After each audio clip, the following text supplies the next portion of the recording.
It is 6:01. Good morning. I'm Jonathan Schaefer from the Superbook.com sports desk. According to preliminary estimates, Sunday's Super Bowl 57 on pace to become the third most watched television show in history, with an estimated 113 million people watching across all platforms. The New England, Seattle, and the New England, Atlanta Super Bowls first and second on the list. Police at Michigan State announced that all activities on campus, including athletics, have been canceled for the next 48 hours in the wake of a fatal shooting there Monday night. 3 people were killed, at least 5 others wounded after the shooter opened fire shortly before 8:30 last night. The gunman died of a self-inflicted gunshot wound. He was not affiliated with the university. To the ice last night, the Nashville Predators lost to the Coyotes 4-2. Nashville's lost 2 of its last 3. For all your foundation repair and waterproofing needs, visit USSTN.com. Breaking news at once on your home for the Titans and Vols. This is 104.5 The Zone.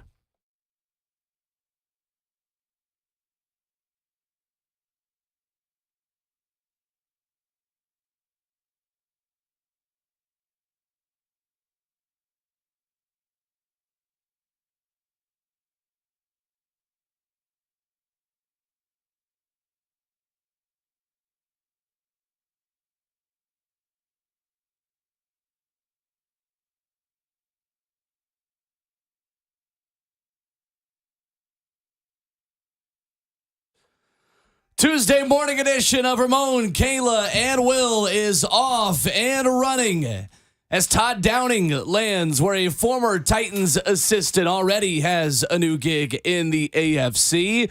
What in the world is going on with Tennessee basketball? Try to figure that out with Mike DeCourcy and Ron Slay, and plenty of other discussions that need to be had about the Tennessee Titans and officiating not only in the NFL, but what we desire as sports fans on the Tuesday morning Valentine's Day edition. We love you, and we love that you're up this early with us. With Ramon Foster, Kayla Anderson, and Jonathan Schaefer, our producer. The best producer in the world! I'm Will Bowling. Good morning, friends. How are we? Good morning. Hey, happy Lover's Day, everyone. It's I Valentine's do not Day. like this holiday. That Do you sounded not? weird. This holiday is overrated. Run it back. Play the intro again. Let's start over. Lover's Day. I mean, why? Okay, why Ramon not? loves this holiday. He was planning his gifts probably like 2 months ago. That what I did because in What- this city. yeah, so did you end up giving your stuff yet? No. Well, Okay. yeah, I did. You Gift already came had in, y'all's and day. of course there'll be like flowers and stuff like Right. that today. But yeah. Bunch of flowers. But in this city, hear me out. You better start planning Valentine's Day dinner like Yes. right after New Year's. What do you mean Valentine's dinner? You might want to be planning anything I mean, a month in advance in this city. seriously. And in there's- our working timeline, Valentine's Day lunch. yeah. That's true. Well, yeah, you've got a more of a lunch thing going on, It's like 4:30, Yeah. I think. is which what I we're actually enjoy eating early now Yeah. that we have such an early schedule. Yeah. Gives my time, my stomach time to like That is kinda digest. nice. Actually, Yeah. I used to be notorious for like a 7:30, 7:45 Oof. dinner. No, I think dinner starts going to a restaurant. Prime times is like 5:15, 5:30. I Right. never appreciated early bird dinners until doing this shift. right. 100%. Yeah. Unless you're going on vacation and you kind of want to push it back a little because Yeah. you usually save the day for doing all your activities, then I'm doing an early dinner. Activities. Yeah. Saturdays in this city, if you're going out for dinner, 5:45 is about the latest you need to book a dinner. Unless you just want to be one of those night owl type. I usually go at folks. 6. 6? 6 is is a fair. good time. Yeah. 6 That's is a not very bad. good time. You could still kind of beat the rush, I feel like. Yeah. Yeah, you still can. It's just you get in there and you realize, oh wow, they overbooked this thing, and we might not get dinner for a while. So We you, overbooked Book this this thing. thing. That's what that reminded me of too. Anytime you say anything of this thing, I just think of that. yeah, Just cutting more promos for Jonathan Schaefer. Is this the most commercial holiday it is? I thought about that last night because I told you I couldn't sleep last night for whatever reason, and so I just started scrolling on my watch because I wear my watch when I sleep. Your and I was- Apple Watch, right? Yeah, and I was too lazy to like reach over and grab my phone. And so I was scrolling through all my notifications, and I had 5 straight notifications that were Valentine's Day related, like in my notification center. It was from like Uber, like an email about pizza, which I bookmarked for later on. Okay. There you go. there was another one for like another food delivery service. I was like, nope, like we're good on this one. Like I know I probably own stock in DoorDash at this point because I'm sure I you do. order delivery so much downtown. But yeah, it's ridiculous. Yeah. And then I get on Peacock to watch the new season of The Office extended cuts because that always just like helps me go to sleep watching The Office. And it's like the cheesiest Hallmark movie commercial that I have ever seen. That's right. Hallmark it is. gets you. It's that time of year every time of year for Hallmark. It doesn't matter what. They will make up a season Yeah, they will. to put those things on. I saw somebody put a poll. I don't know who it was, so I can't give credit to it, but it's fair for everybody. Do you expect a Valentine's Day gift on Valentine's? And the poll, I actually voted like yes on it, just to see where it was. Right. 82% of the people was like no. I was Really? like, oh, wow. Did not know. So I think my parents set me up for disaster in that category. Why? Because my parents are awesome, and every holiday they would kind of just do a thing. Mm-hmm. And Valentine's for some reason stood out. Maybe it's because I love pink and red. Okay. But they would always have little gifts for us for Valentine's. Like, where you wake up on Christmas and Santa brings you your gifts and all that stuff. Yeah. But my parents did that on almost every holiday, including Valentine's Day. So I'd always wake up with like goodies. Yeah. And like a new pair of pajamas or something. And so that's now awesome. I was set up my whole life thinking that people needed to gift me on Valentine's Day. And that really quickly cool. went away. That's really, you said It that quickly, once I hit 18, that quickly faded. Depends on how long you've been in a relationship, partly. Like if you're married or, Yeah. you do something, but I don't know. If you're in like a new thing, One of my, it's difficult. if you ever explore this going down Speaking the from lovers. experience. Look at him. He's like, I a know. new thing, he says. I know. If you ever explored this world going down, like being in love with somebody, like love languages, like there's 5 of them. One of mine is gift giving. Oh, okay. I like That's to give nice. gifts. Yeah, that's like one of my love languages things. It's like, okay, so anytime there's an opportunity for it, Yeah. I'm usually like giving gifts. Christmas, overdo it. Valentine's Day, even though she tells me, Mom, you stop. What are we doing? I'm like, I do it, but that's my air quotation mark love language. So do the guys deserve anything? That's my big question. I have a problem with it just being female I'm with holiday. I really do. I think Well, it's Valentine's Day. Why does it need to be just a woman? that's true, Kayla. It's just low on mine, so that's why I'm just kind of like indifferent. Yeah. I mean, just I'll any at least gifts get in a general. card or something. card myself. or something. I think I don't something's fair. Something's fair for sure. Like a Swiss tipping at Army dinner knife or or something. something. Like tip at dinner maybe. Tip at dinner. I don't know. Oh, I God. don't know. I'll buy the dessert, honey. Do guys? I mean, that would be Let me awesome. have Right that there, seriously. 18% because I love you so I'll much. buy the butter cake. Buy the butter cake. Do Oh, that guys sounds so deserve good. anything? Well, Chicago, like Midwestern states, they do Sweetest Day, where it's opposite of Valentine's Day. They do sweet, and they make a big deal about it. I had a couple guys I went to UT with. Ramon Johnson was the guy's name. Played UT with me for a little while. His name had an E on the end of his, okay? That's wrong. Yeah, it is wrong. But he was like, man, y'all don't celebrate Sweetest Day? I'm like, Sweetest Day? When is that? I don't weird. even remember when it is. Like, I'll mention it and somebody's going to bring it up. Like, Sweetest Day is a real big thing where the women, like, overspoil the men. Like, it's in reverse. It's a October big thing. 21st. October Okay. 20 Well, Why that's is it kind so of cool. far away? But you can't have it that close Really to close It's in Valentine's. the to- middle of football season. really close to all of Halloween. those are for guys. Yeah. Well, yeah, I'm that's kidding. true. Yeah. By the way, Laura Knight, shout out. Laura said, I agree, Kayla.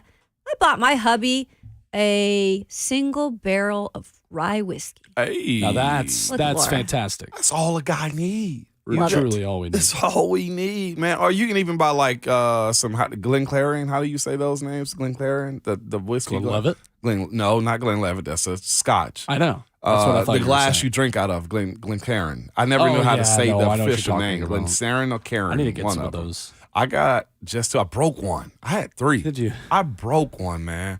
People say there's a difference the in drinking. bottle? No, Oh, there is a the difference. drinker's glass for bourbon. Apparently, who was that? Was that Schaefer? That was you? What? I What? don't know. I thought are somebody you said, are you hearing things? Yeah, I Keep was rolling. hearing things for a little while. Sweetest Day though is a guy celebration. Sweetest. Sweetest Day. Okay. Yeah. See, when you say it, all I hear is I know Swedish. Swedish. Yeah, I thought you were saying and I'm like, sweetest. well, I could celebrate that holiday. And like, depending upon the circumstances, Swedish Day might not be bad. The Swedish Day? What are we saying Right. here? Happy Swedish Day. Swedish Day. Hey, So Philip hey, Forsberg, you celebrate that? cool down, pipe down. Pipe down. Those are my peeps over there. And that was Reminds me- Talking Preds. Pipe down. Reminds me of that commercial back in the day. With With twins. twins. What was that commercial? What that is. I'm sure it was some kind of beer commercial. off the It top of was, my I head. think. 90s commercial. Coors or something. David leads us off on the phone lines this morning. 615-737-1045. Good morning, David. Morning, David. Good morning, guys. Love the show. I listen to it quite literally every single day. Thank you. Big fan. Married for almost 15 years now, and I was told explicitly, do not get anything for my wife for Valentine's Day because her mind is if you have to relegate it to one day, Yep. you're doing it wrong. There you go.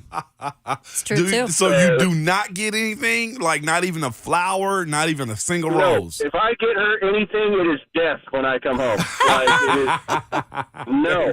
No. She said, if you can't just get me flowers because it's Tuesday or whatever, she's like, she hates commercialized holidays. Fair. And so Okay. she says, you give me a balloon, you give me anything, you are sleeping on the couch for the rest of the month. Okay, that's fair right there. Yeah. D- I've heard Thank you that for a the call, lot. David. Thanks for Appreciate the it. call. You have heard that too? Yeah, So- I've heard that from other women that, hey, don't do that. At least my friends. I almost think that adds more pressure to it. Like, when do I Yeah. pick you up flowers and candies and gifts then? But you just said it, Moan. Your love language is gift giving, so Yeah. that might help you out because that's just how you do things. Right. But other people, I mean, I feel like they have to use their words. That's a little tough sometimes for people to do. Golly. But he sounds like he's got it down. He does. He You might know? be. Respect. might have That's a- way easier. Using words to me is way easier than getting a good gift. Amen. Oh, God. Oh, Words you're of kidding. affirmation. I wrote a poem for you. I can do it. I ain't scared.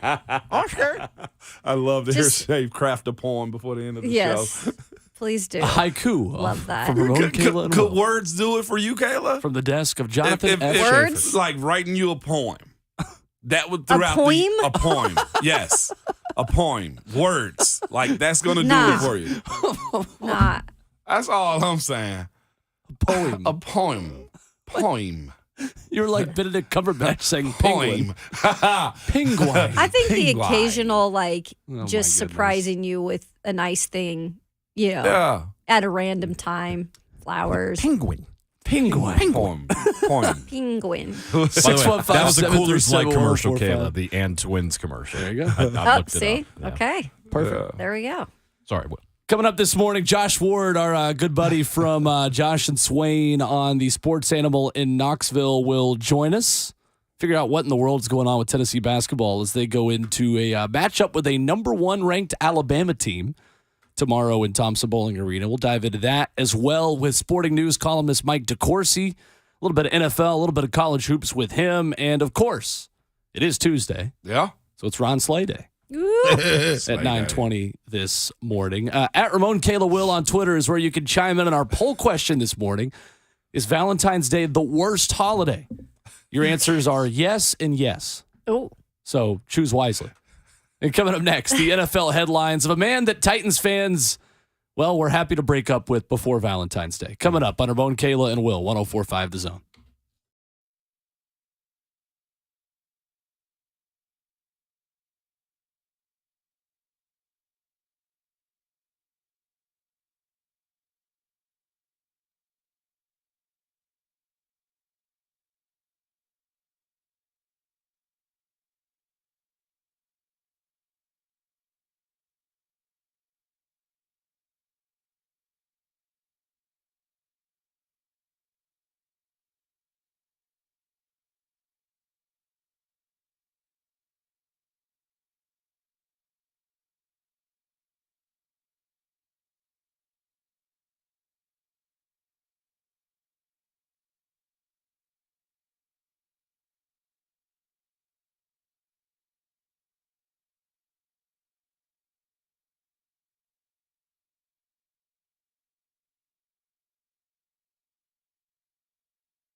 Tuesday morning edition of Ramon, Kayla, and Will is powered by All Four Seasons Garage Doors.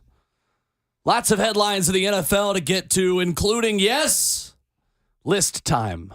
Oh, We're there. There we go. Everybody had their race to see who could get out their way too early power rankings for next season. We're going to pick one of them because, of course, we are.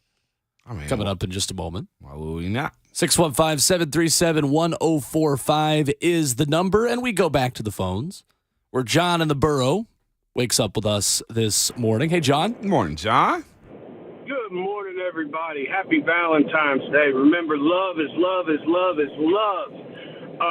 My wife and I, we don't get each other anything for Valentine's Day either. It's because our anniversary is in early March, so we just kind of push it off to then.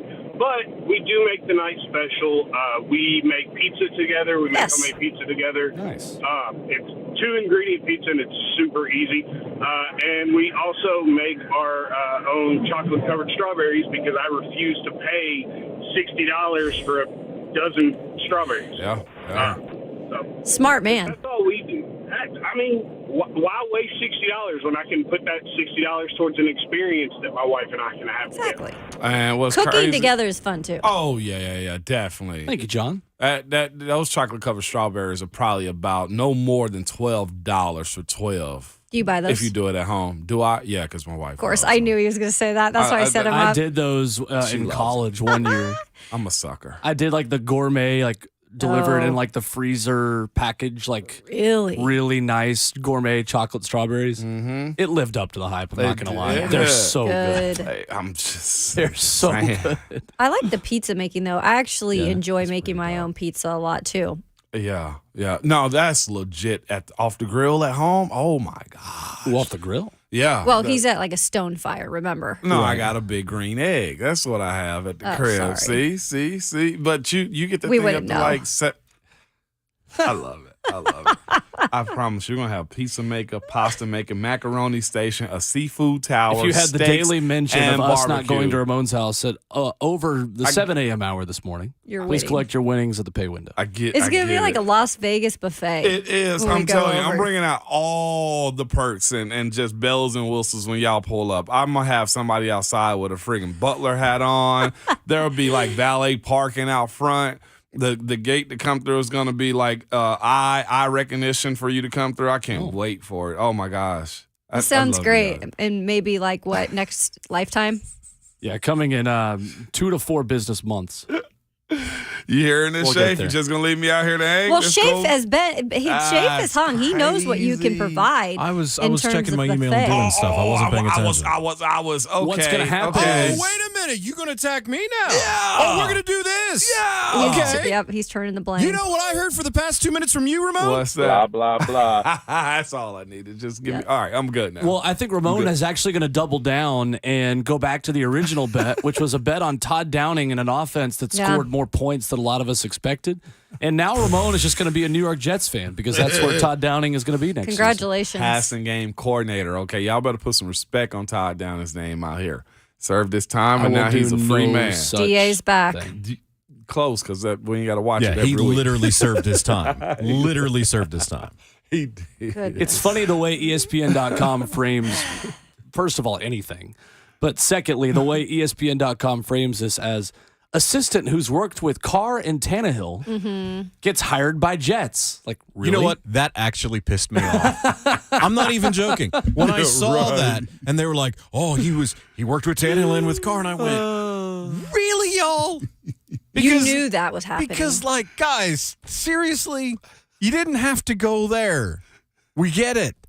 I'm not going to lie, though. Right when this happened, I thought about Derek Carr immediately for the fact that Downing's like shared so many times how close him and Derek were when they were with the Raiders.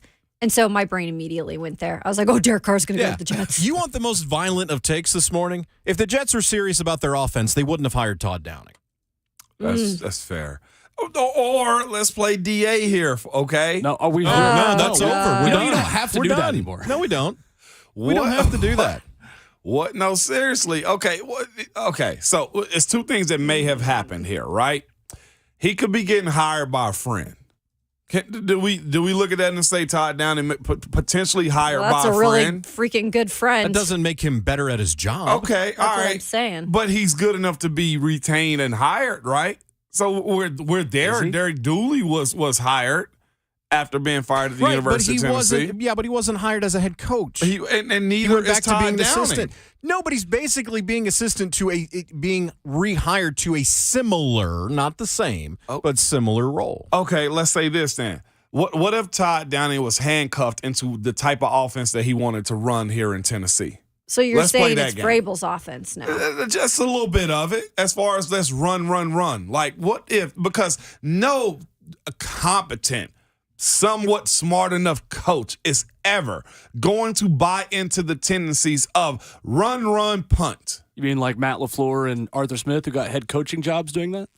Here? Yeah. I mean, when you see it, because it was working more Are they then. competent and they coaches? had better weapons then, too. That's did. the other part. Yes, Arthur Smith is so competent, and Coach Vrabel said it in his press conference. I'm excited for Arthur. Let's not forget that either. He meant to say he was excited for Tim Kelly. But what I'm saying is, yeah, you heard that in the press conference, too. You remember that one? Come back, Arthur, please. Come back, Arthur. What I'm saying is, you can't be that dumb of a coach to stay with the same tendencies week in and week out. Like, that to me kind of, I side eye it a little bit. But is Vrabel, so are you calling Vrabel not smart because No. he would not see that this was not working? I don't really see that being the case either. Maybe Todd Downing was just a good soldier.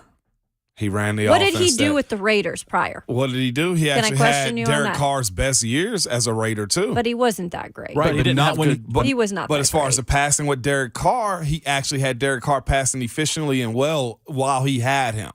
He did. Right. His until highest he became, accolades until came he under became Todd the Downing. offensive coordinator, and he was Highest- terrible. Highest accolades. Well, now he's going back to a passing position. So maybe that's all he can do. He's a good soldier.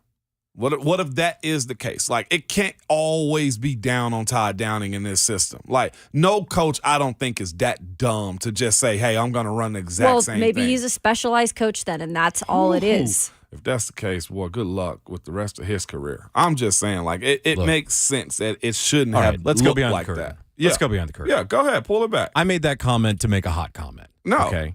But if you look at it at the surface level, when you saw a horrible passing game for the Titans last Yeah. year, and yes, lack of weapons, injuries, offensive line being terrible, I'm going to give you all of those things. But if you're a Jets fan right now and you're looking at what the Titans did not do in the passing game and could not do in the second half of games last year, and you're seeing this guy who, look, we have to be real about this from an optics standpoint, Yeah. coming off a DUI, okay? So there's that irresponsibility thrown in there, whether it's fair or not. If you're a Jets fan and you're saying, wait a minute, we're hiring this guy from a team that lost 7 in a row and had a horrible passing attack to now come in and be our passing game coordinator. Yeah. If you're a Jets fan, are you not going to side-eye that? Oh, yeah, you side Oh, eye. I'd side eye it all day. Oh, okay. Since we're going there, Todd Downing called the plays last year, as far as we know. Passing game coordinator was who? Tim Kelly. Tim Kelly. Correct. Well, So why are supposedly. we not side-eyeing Tim Kelly in the aspect of, what input did he have on this offense to actually have no type of passing game, Well, we too? are. What justifies that? But that's We the have problem been. with Okay. why We're doing a that lot of too. people have an issue with maybe him being promoted because we just didn't know anything really about Tim. All we know is there wasn't a lot of that success. But was it all him? It's confusing. We never know really what people are doing on Vrabel's staff. Like, unless you are, the running backs coach. Or it can be confusing at times. But Like, who's really making the calls? as of late, has it equated to many wins? No, Well, no. it hasn't. You ended the season 7 games in a row. It equated to wins before Todd Downing was the OC. Equated to wins with Matt LaFleur and Arthur Smith. Well, But see- last but year, see, though, it's too, gonna- who called it for? Let's not forget, Ty had a really good year last year too, before being named. Yeah, Will, he did. I know you don't want to see it and you hate it. Like, take off your two-tone blue for a second. He had a really good year as far as play calling with health. 2 years ago? When Or number this one past seed. season? Number one seed was Todd Number under one Todd seed. Downing. Was And- it not? And also a heck of a lot of interceptions from Ryan Tannehill. But you still were the number one overall seed. You're moving the goalposts on the point of what actually happened. This offense was very efficient and good 2 years ago. No, it wasn't. Yeah. I think wasn't. 3 years Yeah. it was. No. With weapons, with Tannehill being healthy, with Derek being healthy, with the offensive line being healthy, this offense held it down. It did. But weren't we all? It didn't hold it down when it mattered. That's the thing. Okay, again. Because wasn't everybody like, no, we can't see what we saw last year? Because even though they had the number one seed, a lot of it had to do with the defense too, which is how solid that defense was. Yeah. Because remember, people were like, we can't see the same old from Todd. Remember, they were expecting it to be different this year. I'm with you. I've been saying that for the last 2-3 years also too. But of course, everybody's been on the run first train for a very long time, and you can't operate like that. You can be a run dominant team, but you can't be a run first team every single play too. Well, what about your opinion though that they should have kept with Deontay Foreman? Is that not Todd Downing's fault in the playoff game against the Bengals? Again. Let's play this role, okay? The lead up to Derek coming back was probably the most catastrophic thing that happened to that team that day. It was. Everybody, including everybody in these studios across Nashville, across the NFL world, is the king is coming back. If I'm on the other side of that, it's overly disrespectful. We didn't see Derek for a very long time, and you expect him to come in and run shop? I agree with you. It should have been Deontay Foreman running the ball more plays than it was Derek. Derek should have had the opportunity to warm himself up for that. I'll die on that hill. That is the biggest mistake that Todd Downing, Mike Vrabel, the entire offense, and the Tennessee Titans made that day, was thinking Derek was going to be Superman when you just needed a guy to run the plays efficiently. So, was that a Todd Downing mistakes, or was that a, hey, let's pay off this debt of making sure Derek's the king? I almost think emotions got a little in the way of that. You said it without me saying it, Kayla. What got in the way of that? Emotions. That whole lead up of the lights didn't turn off, but the smoke was way more higher and the fire was a whole lot hotter when Derek ran out because he was supposed to be Superman. Emotions got the best of that game. Not just a Todd Downing thing. It was an entire franchise thing. So is that Todd or is that a Mike call? Feed Derek. The amount of times where we saw Todd Downing, not have a feel for the game over the last 2 seasons. I can agree with that. That's the biggest for me. I can roll with you on that one. We have to look at tangible evidence of what a play caller does, the bare bones of what an offensive coordinator is there to do. Have a feel for the game and pick your moments to be creative, and B, scheme around your strengths and scheme around your weaknesses. And I don't think he did either of those things particularly well, at least this past season. This team, you knew what their weakness was. Yeah. And it was that left tackle, and it was the offensive line just as a whole. Mm-hmm. And they did not do much to get around it. Their philosophy as a coaching staff, this is where I'll put this a little bit on Mike Vrabel, was manage it and avoid disasters and hope that your defense wins the ballgame for you. There was not a lot of adjustments happening ever. In the second half specifically, how many weeks did we go saying, well, they've only scored this many points? Well, they haven't scored this many points in the quarter. Yeah. That's a flaw. That's an issue. Yeah, it is. I agree. But he's no longer here. But I want to see what Tim Kelly's going to look like in this offense. We all do. And the personnel, if it's not changing just yet, because we talked about it before coming on air, there are rumors in New York that Tannehill could be linked to the Jets. And that's what the Jets are doing, is they're acquiring names on the offensive staff who are linked with available quarterbacks, or quote-unquote available quarterbacks. Yeah. Jimmy Garoppolo, Aaron Rodgers, Ryan Tannehill, Derek Carr. I just don't think Mike Vrabel would voluntarily bring Ryan Tannehill up in that press conference today. I'm not going to speak for him, but it seems like he's really excited about the changes. And I'm like, why would Mike just bring that? Mike's not that kind of guy that's going to bring in added information. No. If it's not going to be something if we're going to be turning around saying, well, why did Mike say that when he knew that he was gone? Like, I just don't feel like Ryan's going anywhere. It's hard to believe, yeah, but they're about to lose their minds up in New Jersey. Well, that's always I'm sure they are. Well, and the other thing, too, that you know is that passing game coordinator is just a title to get somebody on staff, It right? is. I mean, that's a good point. Tim Kelly focused on, first and second down passing on this team, according to Mike Vrabel. This team didn't pass on first down. But Schwartz got a lot of credit over Shane Boyne for being a analyst for him. Because we have the evidence of him making a difference. We have no evidence of Tim Kelly's presence changing really much of anything other than some schematic things they did throwing the ball to the running back like they did in Houston.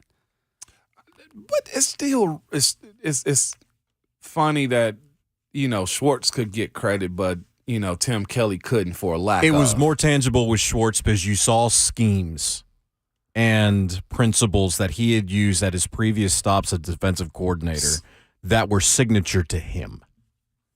Yep. But we don't know what that looked like with with Tim Kelly in the past. And here's the thing. Let's be fair about that. We're probably overstating that with Schwartz too. Probably. Because again, we don't know. We don't. We're speculating. So we're speculating based upon what we could see were principles that Jim Schwartz has had success with at pretty much every stop he's been at.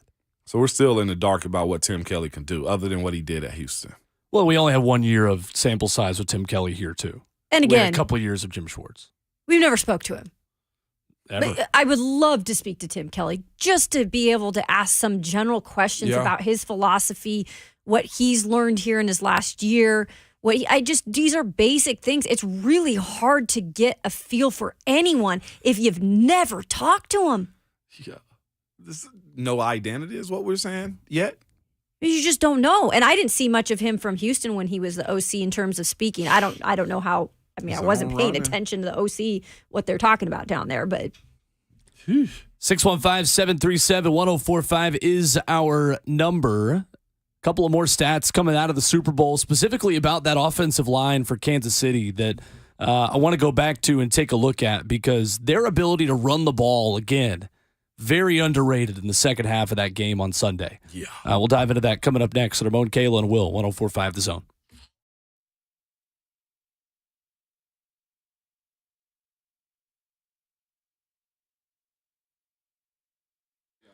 Hey, it's Will Bowling. Happy Valentine's Day from Lee Company. The best way to love your home today and year-round is with a Lee Company home maintenance plan. That's right. Sign up today, and for as low as $8.25 a month, you'll receive 4 service visits a year from the Lee Company team of experts.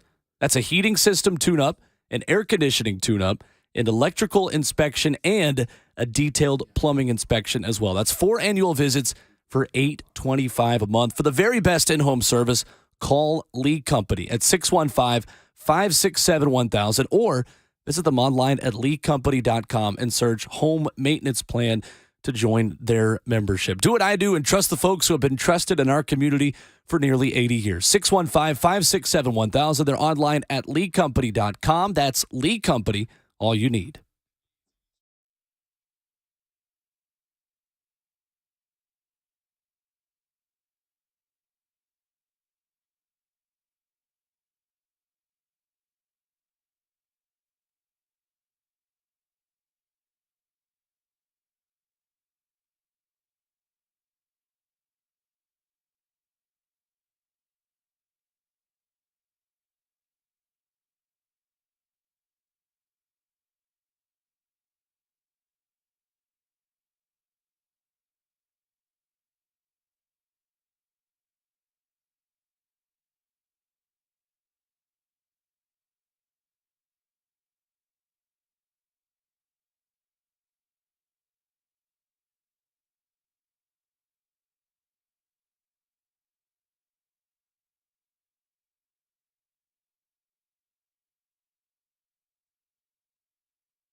It's Ramon, Kayla, and Will, powered by All Four Seasons Garage Doors on 104.5 The Zone. Waking up with you on a Tuesday morning.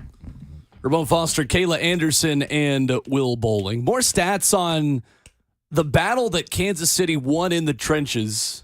We're going to say the word trenches and get Ramon really excited, loving us on Valentine's Day before 7 a.m. Big man love.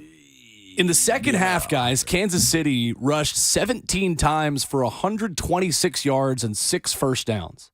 And there was a good piece by Bill Barnwell on ESPN.com about this. The Eagles' only stops for negative yardage in the run game against the Chiefs in the second half Sunday on kneel downs. Oh, Neil, that's Dang. it? Getting ready for the game-winning field goal. According to some of the analytics and what Bill Barnwell writes about, the Chiefs added 37 percentage points of win expectancy on run plays in the second half.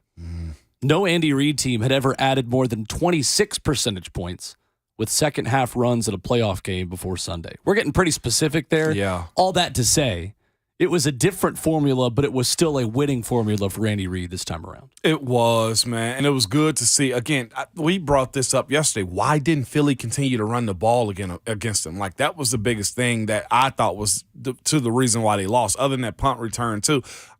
Another thing also, the conversation's got to be had at some point. How important or valuable is a running back, a high-paid running back to you also? I saw a stat yesterday. The highest-paid running back in the Super Bowl in recent times was about $2.5 million. Mm-hmm. Can you make it to the Super Bowl with that position? It's also why that position is also devalued more, because you find a seventh-rounder like Isaiah Pacheco that's going to run like his hair is on fire and pretty much help win you the game with the good offensive line, too. So they are good. I'm looking at a play right now. Freaking Trey is an animal. Y'all have seen him come in the studio. Super quiet, right? Reserved. He just smacked this dude in the back of his back and put him on the ground. I'm like, that ain't the dude that I know and love. Like, Trey, you are a menace out here, man. He lets us play talk. He does let us play talk. But, yeah, the run game for this outfit against that defense, I wouldn't have bet on that one. Look, Will said Pacheco was going to have a big part in this game, and you had seen the success that he was having. And that also give credit to Andy Reid, like knowing his personnel, knowing how to use his personnel, knowing how to make the adjustments when he needs to make the adjustments. Mm-hmm. But you're right, Ramon, like you have to have a running back still in this game. Now, does it have to just revolve around it? No, it shouldn't really, because you're seeing the teams with success have other parts to their game. Yes. And that's the biggest thing I think that Titans fans are frustrated with, is because when you talk about the Titans offense, the first thing you talk about is Derrick Henry. And you almost just expect for him to do everything. And that's almost unfair to Derrick. Like, can Derrick mentally handle that? Yeah, because it's Derrick Henry. He's just built different, literally. But that's not fair. Like, there's not enough there with that offense to do what these other teams are doing, period. Okay, well, that's probably the best take we've had on this radio show in a very long time. Hands down. I think, to your point of saying, in the world of fairness and what competitors expect and supposed to do, like, it ain't fair to Derrick to expect him to carry the entire load of the offense on his back. You win. I'm going to sit this one out, y'all. That's about as fair as anybody's ever said anything. Let's go to the phone line, 615-737-1045. Paul is in Franklin up next. Good morning, Paul. What's up, Paul? Hey, good morning. Hey, happy Valentine's Day, everybody. Happy Valentine's You too, Day, Paul. All right, I got to thank the Miss Kayla right there, what you just said about Derrick Henry. You are 100% correct, and don't let nobody tell you different. The reason why I'm calling in to begin with was what my BFL brother on there that I got much love for, y'all know that, said something about 20 minutes ago that he is 100% correct. Look, let me tell you something. 2 years ago, the best team didn't win the Super Bowl. The best team in the NFL 2 years ago was the Tennessee Titans. We were the best team in the NFL. We was built like a tank. That's what we was built like. Even with the hot, cold play of our quarterback, Tennessee was the best team in the NFL. And when Derrick got hurt, I knew the king was going to come back. But when we put him in there as the primary ball carrier against Cincinnati, I'm still hurt about this. I ain't over it yet. because that was our year to win the Super Bowl. I said before the game, look, let him come in and play sparingly to get his feet under it, to get himself back in there. Give that ball to Foreman. And let me tell you something. Foreman was killing it. He was killing it. And if we would have if the coaches would have let Foreman be the primary ball carrier in that game, Tennessee wins that football game and wins it easily, I do believe. We put them away. And then, I'm telling you, if the Titans would have went on and won the Super Bowl, we were the best team in the NFL that year, and I blame the coaches for making that call. That's why I called in. Hey, God bless y'all and love your show. Have a good day. Thanks, Paul. Appreciate the call. I think a lot of people feel that way for sure. Coming up, hour number 2, as we transition to a difficult conversation for many who wear orange in this area and beyond. Tough week for Tennessee basketball. The Vols went into last week with the best defensive rating against power conference opponents. Last week, they were far from the best. Actually, they were the worst in college basketball. Coming up next, hour 2, it's Ramon, Kayla, and Will, 104.5 The Zone.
7:01. Good morning. I'm Jonathan Schaefer from the Superbook.com sports desk. The New York Jets are hiring former Titans offensive coordinator Todd Downing as their new passing game coordinator. They had previously hired another former Titans assistant when they added Keith Carter. He had been Tennessee's offensive line coach. According to preliminary estimates, Sunday's Super Bowl 57 on pace to become the third most watched television show in history, with an estimated 113 million people watching. The New England-Seattle Super Bowl, also the New England-Atlanta Super Bowl, 1 and 2 on the list. To the ice, Predators lost to the Coyotes 4-2 last night at Bridgestone Arena. Nashville's lost 2 of its last 3. And Gus Manning, who spent 50 years working in UT's athletic department and the last remaining administrative link with direct ties to football coach General Robert Nealand, died on Sunday. He was 99 years old. For your foundation repair and waterproofing needs, visit USSTN.com. Breaking news at once on your home for the Titans and Vols. This is 104.5 The Zone.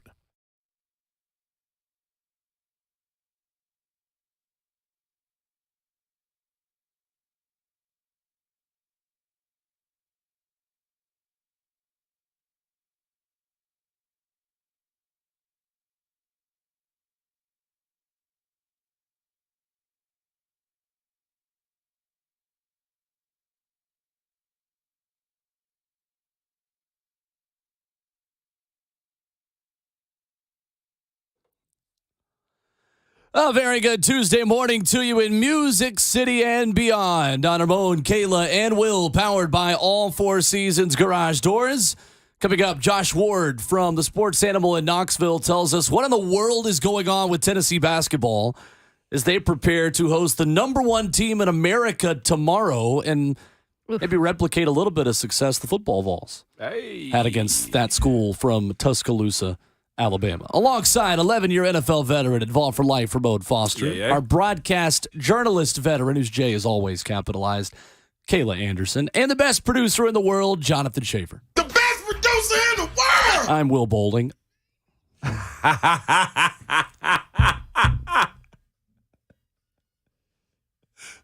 And I have been personally victimized by Tennessee basketball.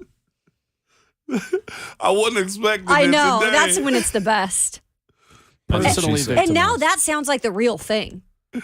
It does. I'm convinced now that is that. I don't even know the other one Me either. anymore. Okay. Robert Walsh gets after it. Yeah, he does. Really does. Yeah, Tennessee's not good right now. No. Wow. They're not good.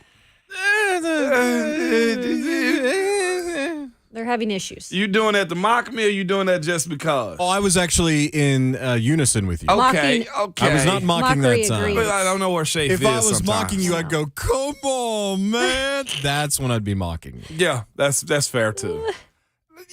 I don't know, Will. You can't say they're not good. They lost Right to a now. bad team on the road last Wednesday. We were talking about Vandy. They No. lost to a team No. Yeah, Vandy. that's Vandy, the Missouri. good, not great, on Saturday at home. They've lost 3 of 4. They're It's not going through great. a rocky They're not. patch. They're in a bad stretch. They are in a bad stretch. They're in a bad So stretch. right I wouldn't now- say they're not good. So right now, they're not good. Why are they still top 10? I don't know. Look, I guess So because you're- everyone else behind them is lost too. I think you look at the circumstance of it all, though, too. Who loses 2 buzzer beaters, Will? Like, legitimately. I'm with you. Yeah. You can't foul them, right?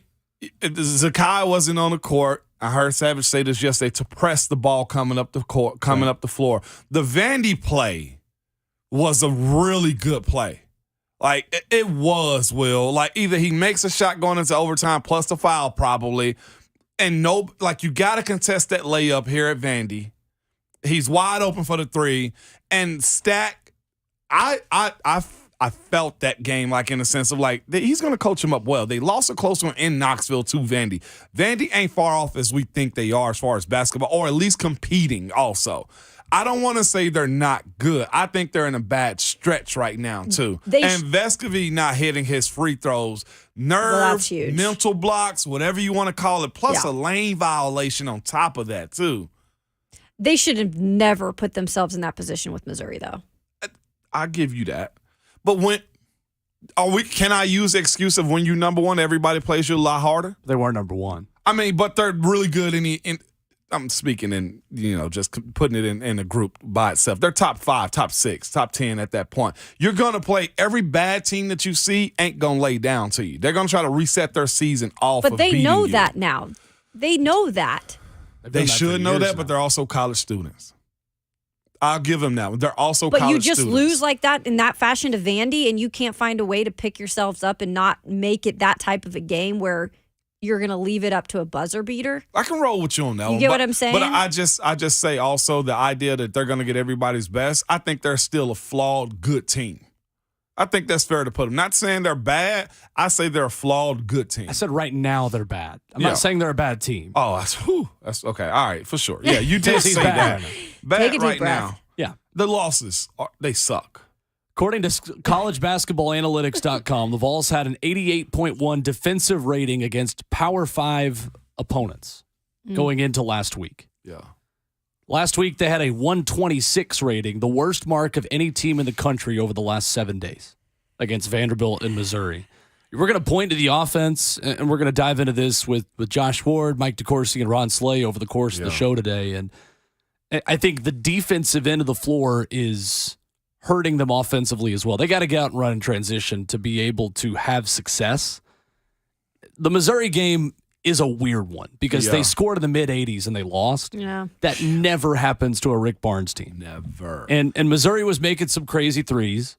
They couldn't miss. They couldn't miss. That's always hard, too. They were literally looked like just throwing the ball up as a rainbow, and it was just dropping. I was just like, okay, this is just one of those games. The issue was, out of that game, really great that you came back from down 17. Mm-hmm.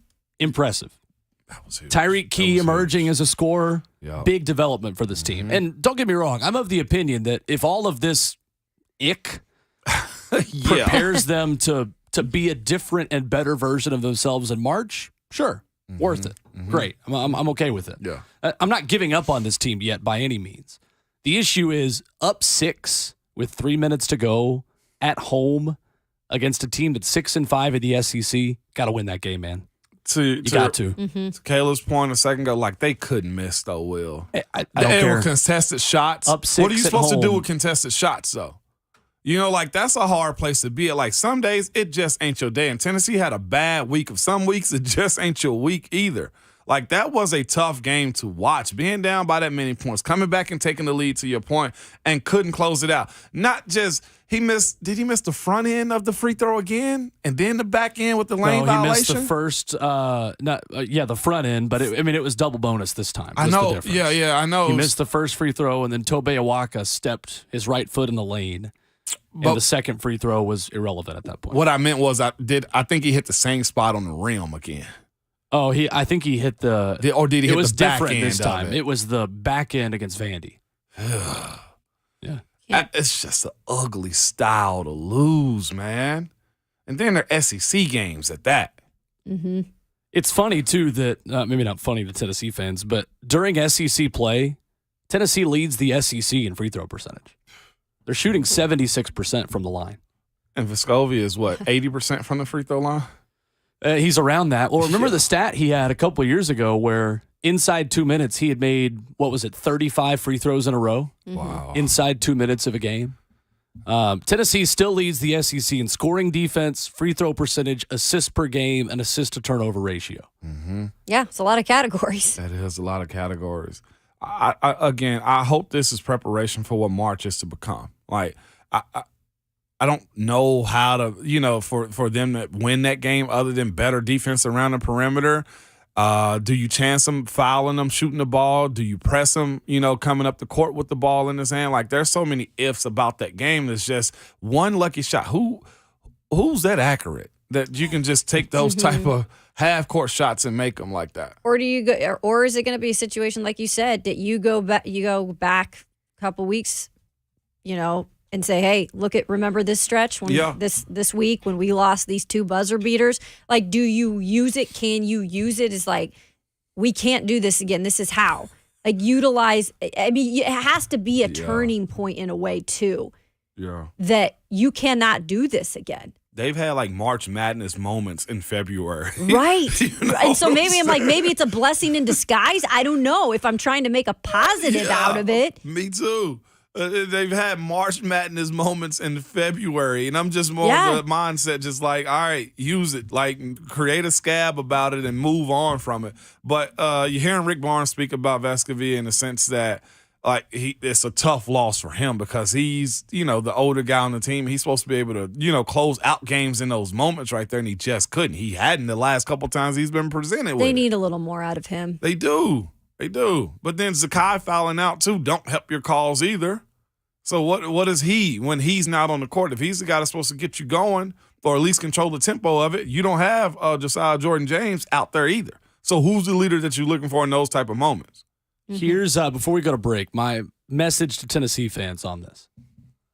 Tennessee fans have devalued the regular season in college basketball by complaining about Rick Barnes and devaluing his 5 straight top 10 wins in Thompson Bowling Arena by telling you, oh, well, it doesn't matter because he can't win in March. Okay, well, if that's the case, then you're not allowed to give up on this team until March. That's so true. You can't. Those two thoughts do not work together. I understand skepticism. I understand emotionally not hyping yourself up because you just know it's going to hurt that much more when you get there. I get it. I'm also suffering from battered Vol syndrome for all of my 25 and a half years, okay? I understand, right? Yeah. But at the same time, as much as Tennessee fans want to downgrade Rick Barnes' success in January and February, you're devaluing the regular season by saying that, which means that these losses shouldn't matter as much as you're making them seem. Okay. That's all I'm saying. I think it just hits harder with the fashion that the losses were. And that's true. And within just the week span, right? I think that's the only thing that has them really boiling. It's true. That's you speaking the gospel this morning. Well, that's a really good stance for somebody that's seeking comfort. I'm like, I can breathe better now, Will, when you say it like that. Coming up next, we'll bring Josh Ward into the conversation out of Knoxville, Sports Radio WNML, and the Sports Animal. Does he ever remember a week like this? And fitting that with Alabama coming to town, Missouri hit a buzzer beater that was identical to a 2009 buzzer beater that Alabama hit against Tennessee. We'll get his thoughts going into this game because I'm oddly confident in Tennessee against Alabama. Interested to see if Josh Ward is too. We'll find out coming up next on Ramon, Kayla, and Will, 104.5 The Zone.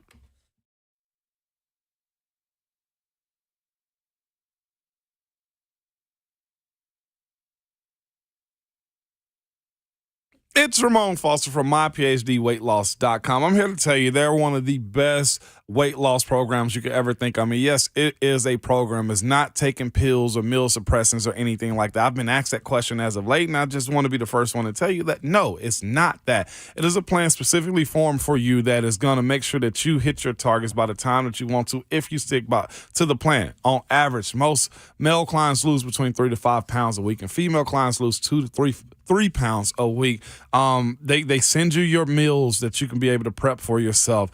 They have weekly consultation also. Mine is usually Thursdays with Rachel. It's not just you by yourself walking into the wilderness on your own. No, it is legitly a plan specifically for you, and they'll walk with you for life if you need them to. And your pace is your pace, but the encouragement is always there.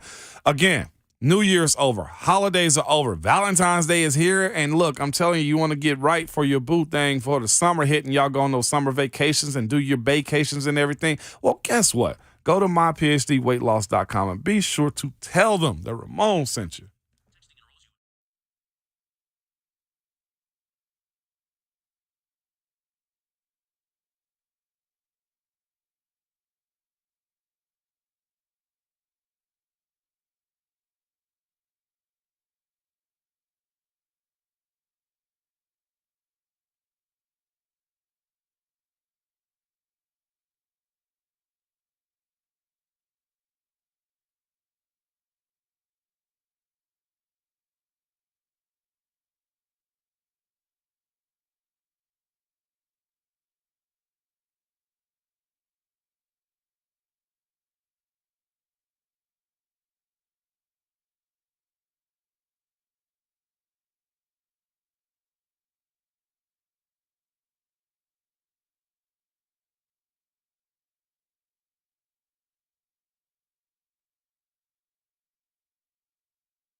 Love Shack. It's Ramon, Kayla, and Will. Love Powered by Shack, baby. Four Seasons Garage Doors on 104.5 The Zone. I'm Foster. headed down the Atlanta highway. That's Kayla Anderson. Looking for love, get away. I'm Will Bowling. Kayla Anderson and the Pips. Some songs just get me. There you go. I hear. And we go to the Mark Spain Real Estate Hotline and check in with our friend Josh Ward for the Sports Animal in Knoxville. Josh, were you expecting a sing-along on your beginning of your segment this morning? Not expecting, but hoping. Will, it's your turn. You take the mic. Yep. Perfect. Yep. Come on, Will. We'll save that for after hours. There we go. Oh, goodness. Well, Josh, what is the mood in Knoxville? People are, I don't think, singing about much of anything but sad songs today. Like, how are the vibes there? Because after last week, I don't remember a week like this since the Buzz Peterson days in Knoxville.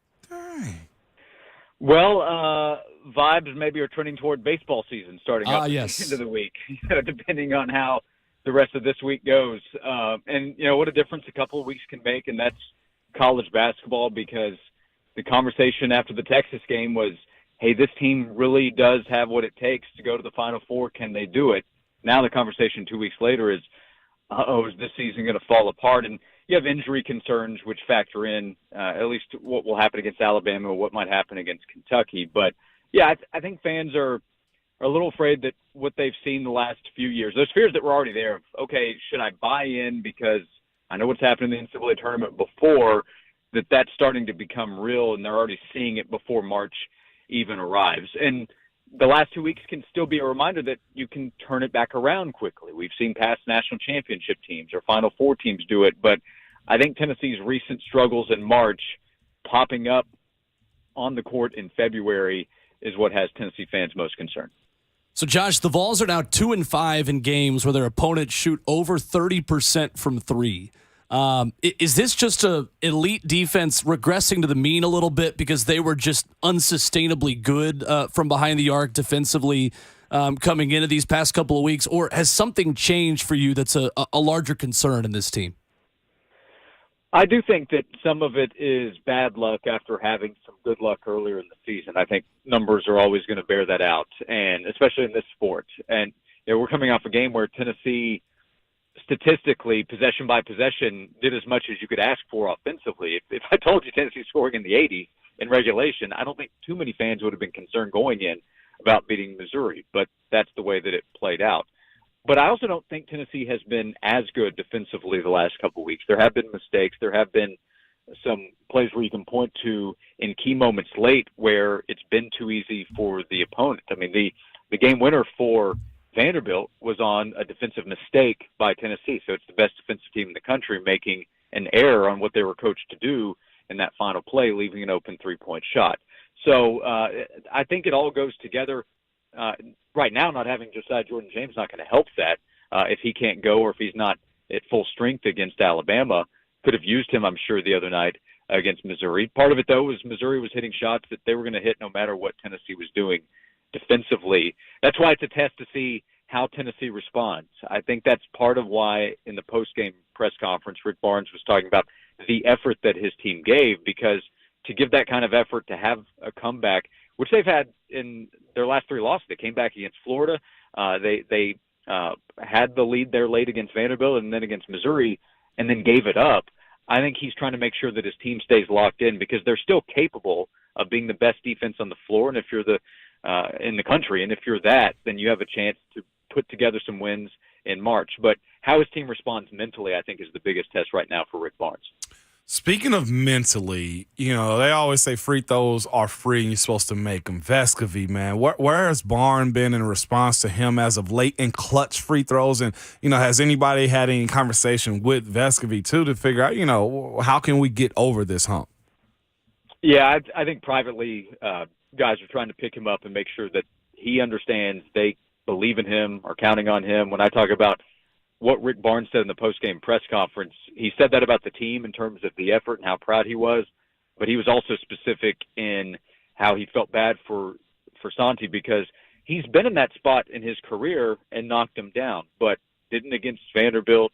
It's an almost identical position against Missouri. You have the quote that showed from a Missouri player telling him, you missed one the other night, you're going to miss one here. And then we see the result. And, it didn't look good when the shot went up. And he missed the second one as well on the lane violation. Was he affected by Tobe stepping in and the whistle? Maybe, but the ball rolled out. So he didn't make that one either. And, I think there are a couple factors. One, they want to pick him up and make sure he still has the confidence in himself. But it's also because there's a likelihood that he's going to be in that spot again. That Tennessee's going to be in some close games later in the season, and he's a guy that's going to end up with the basketball a lot. Ability-wise, it's him and Zakai and maybe Tyreek Key that I would have the most confidence in. And Tyreek spoke up for him at his post-game press conference. So it's going to be on everybody's mind, though. If he's in that spot again, it'll be on everybody's mind that's watching, and it'll be on Santi's mind. He just has to knock him down. Have we ever seen a team, Josh, just deal with March Madness type of stuff in February? We kind of said that in our conversation before you came on. Like, this has to prep you for what? Tournament play and in the SEC and in the NCAA bracket. So in Knoxville, it's been an interesting conversation, I want to say, over the last decade or so. There have been times where Tennessee has gone through struggles in the regular season, and I'll say we in the media or just in general conversation remind fans, this isn't football, this is basketball. It's a tournament sport. And then here in the last few weeks, while Tennessee was climbing in the rankings in top 5, we were pushing, hey, look at what Tennessee's doing right now, and fans responding, yeah, but it's a tournament sport. I'll see what they do later. Now you have these results. Now you're about to face some tournament teams. Alabama and Kentucky this upcoming week is trying to get into the NCAA tournament. It's a tournament name, right, in Kentucky. Right. And you have Arkansas later, and you have a road trip to Auburn. You have Texas A&M, which is a pretty good team, a tournament team likely. So we're about to see what Tennessee is made of in trying to get to the NCAA tournament seeding that Tennessee looked like it had a couple of weeks ago, where it was a 2, potentially 1. And how this team is playing heading toward March is going to affect the confidence from everybody. I would say the players, definitely the fan base. But, I don't know if it's tense yet. The fans are still coming out. They're going to checker Thompson Bowling Arena, and the atmosphere at Thompson Bowling on Saturday was awesome. The second half, the energy in that arena was terrific, and it evaporated immediately when that shot went through the nets at the buzzer for Missouri. But the passion in wanting Tennessee to succeed, that is absolutely there. I made the baseball joke about, baseball season just a few days away, but fans are still into wanting this team to go as far as it can in the SEC, or at this point, more likely talking about March. You talk about, a bounce-back week starting here with Alabama, led by their 5-star freshman Brandon Miller. Just what does this Crimson Tide team pose in terms of a threat? I mean, they've been pretty good all year, but now back to that number 1 spot. Yeah, they're scary. You would start the conversation there, rightly so, with Miller, what he's able to do, and that brings back the question of Josiah's status, which we're not really going to know most likely until the game, and there's obviously concern. And if he does go, how good does he feel out there? So that's a question, because he would be the first answer of who do you throw at Miller with his ability to score all over and the confidence he has shooting the basketball on the outside. The answer probably becomes Jemai Meshack. That's a guy that I'm going to ride, who's not a great offensive player, but is athletic and works hard and pretty smart defensively, and was really good earlier in the season when Josiah was not available. Jemai's presence was a big factor there, but Alabama's better defensively than what Missouri is. Missouri's not a good defense, and that's part of the reason Tennessee was able to have success, got to the free throw line, and hit a lot of those in the second half, besides what happened late. Alabama's a different beast, and that is a team that's going to come in with the number 1 name next to number 1 ranking next to Alabama's name. I think Tennessee will be locked in. My bigger question is this Tennessee team, health not completely known, is it good enough against Alabama? Because I think over the last few weeks, Alabama has shown that it's the best team in the SEC and maybe the best team in the country, and Tennessee has trended in the opposite direction. But I think it's going to be a great environment, and no matter. I mean, we've seen when Tennessee was climbing, went to Florida. Florida, I think, was more fired up with the number 2 team at the time coming into the arena. Tennessee's going to be like that tomorrow. Checker Thompson Bowling, the fans are going to be into it. So if Tennessee can hit enough shots and they can limit some of the mistakes that they made, because that's been a part of it, veterans making mistakes late in games. If they clean some of that up, then Tennessee can still pull off the win. It'll be called an upset. I still think the odds makers look at Tennessee and say, this team's good enough. I'll be curious to see what the point spread is for this game because Josiah or not, Julian Phillips or not, I still think on the outside people look at Tennessee and say, this team can still match up with Alabama. We had this conversation last week on the show, just talking about, the team with Grant Williams and Admiral Schofield, and they just seem to have a buzz about them. Obviously what they did on the court, but just also in that locker room and just the way they were in terms of chemistry. Do you feel like this group has that? Like who is the real couple of leaders or leader on this team to you? Yeah, I thought this team has a closeness about it with guys that have been around the program for a few years now. Uros has been a big part of that, whether he's playing big minutes on the floor or not. Swain and I in Knoxville, we joke that he's the best teammate in America. The way he supports his guys, I think, has been very obvious. I think Josiah has been a very good leader. I think Zakai Ziegler has been the kind of player where he started to earn more of a leadership role, but the way that he has played since he arrived on campus immediately earned respect from his teammates. And then Vescovy, I think his teammates love him as well. So I have seen this team be close from what I can tell. I don't know that it's had the same connection with Tennessee fans. I mean, Zakai has, and the run they went on last year, I think, played a big role in that. Grant and Admiral in that group, they were just special, I think, in that regard. But in terms of the locker room and how much these guys appreciate each other and spend time together away from basketball, I think that's very real. That would be a reason to point to if this team is going to turn things around and support one another, that they've done it in the past. And, last year was not all rosy. Right. In the middle of the season, there were a lot of concerns about what that team would do, and they turned it around after that Texas game and ended up winning the SEC tournament. So a lot of those guys that were a part of that turnaround last year are going to be a part of Tennessee trying to do it again this year. Josh Ward for the Sports Animal in Knoxville, our guest this morning on Ramon, Kayla, and Will. Josh, I'm oddly confident about this game tomorrow, partly because Tennessee has won 5 straight home games against top 10 teams. Tell me I'm wrong, or are you feeling the same just kind of odd sense of calm that Rick Barnes seemed to kind of have after that Missouri game on Saturday as well? Well, I think you're right, at least in their ability to bounce back and win the game if the energy of that second half carries over. If what we're talking about to lead the conversation coming out of the weekend, the missed free throw, Zakai fouling out, mistakes, again, health, we can't totally answer, but they played that second half without Josiah and Julian, so it wasn't a factor there. If they come out of the game saying, hey, look at what we did, look how far we were down, look at the energy of the arena. Yeah, we lost the game at the end, but if that shot doesn't go in, we're talking about how we came back to win the game. So let's carry that over. If that's there and Alabama doesn't shoot very well from the outside, then absolutely Tennessee will have, I think, a good chance to win the game.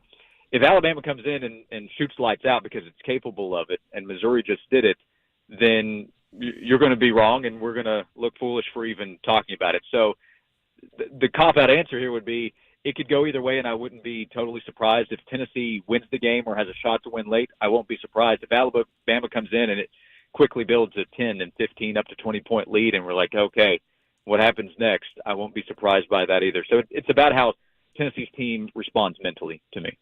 Josh, on the way out, wanted to ask you about Gus Manning, who passed away at the age of 99, a legendary name and figure in Tennessee athletics. How do you just put into words his legacy, what he meant to the Tennessee athletic department? Just a huge, huge loss for the Vol community. Gus Manning meant everything to Tennessee, I say, because he did everything at Tennessee, from his sports information director role, being hired by General Nealon. I mean, just you could state that connection, being hired by General Nealon and then being around the program and the athletic department for the next 70 years. I mean, that's a statement right there. But the connections he made with so many people, the connection he made with somebody like Peyton Manning, who comes back and wants Gate 16 to be the Gus Manning Gate. I had the fortune in the press box the last several years before he stopped attending games of sitting 2 seats down from him. So it was Gus Manning at the end of the row where he sat in the press box, and then Jimmy Himes, and then me. So I got to watch games with Gus Manning for the last several years, and he had countless number of stories to tell. He had always interesting and fun insight into what was happening with the games. And before hosting the show I do now, I produced Sports Talk in the afternoons with Jimmy and John Wilkerson. And years ago, they would have Gus and Haywood Harris, the late Haywood Harris, come in together. Wow. And they would tell stories, and they would rip on each other, and they were just so much fun. But the one thing that it was so obvious was how much Gus, how much Haywood, how much they cared about the University of Tennessee, and that's why so many people at UT cared so much about them. Great stuff. Josh Ward, our guest this morning on Ramon, Kayla, and Will at Josh_Ward, where you can find him on Twitter. Josh, we appreciate the time as always, man.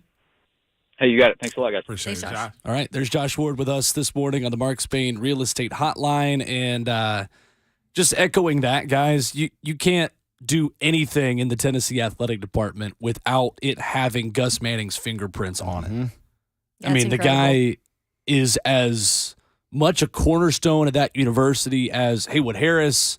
Talk about Doug Dickey and his role, Philip Fulmer, of course, Pat Summitt. I mean, these are the cornerstone names of Tennessee athletics, and it feels like we've just lost a lot of those people over the past 5-10 years. I know.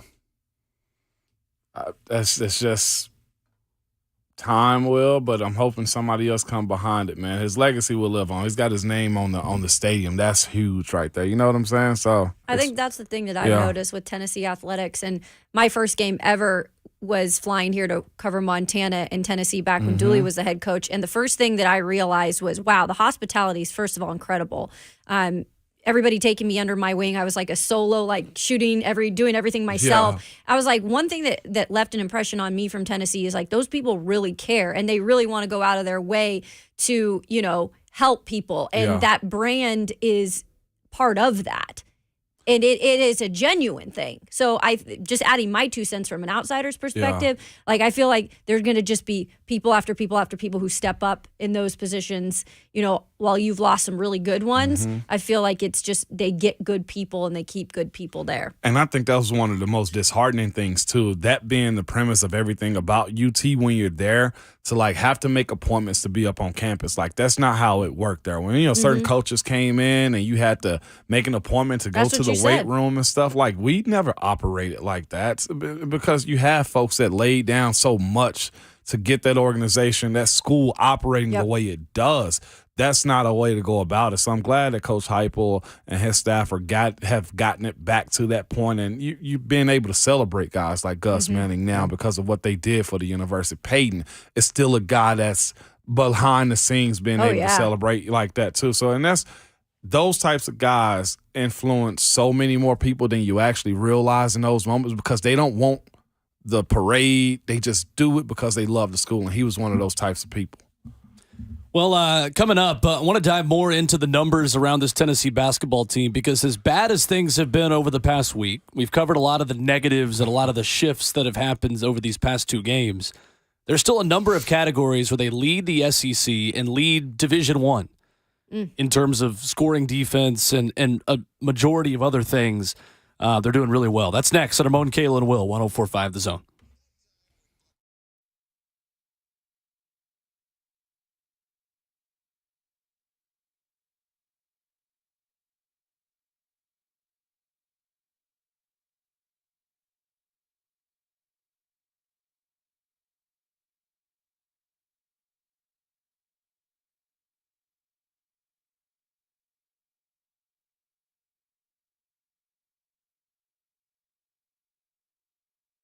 It's Ramon Foster and Kayla Anderson for Spring Hill Heating and Cooling. They are the heating and cooling company that can take care of all their HVAC needs. And Spring Hill Heating and Cooling is a York certified expert company, and they always back their parts and labor warranties up to 10 years on York products. Guys, don't wait until the summer to replace your unit. If you do need a new unit, guess what? Now's the time to get it. Through the month of February, get up to 72 months of no interest financing or $2,500 off qualified units because February is the month of love and we love the Zone listeners.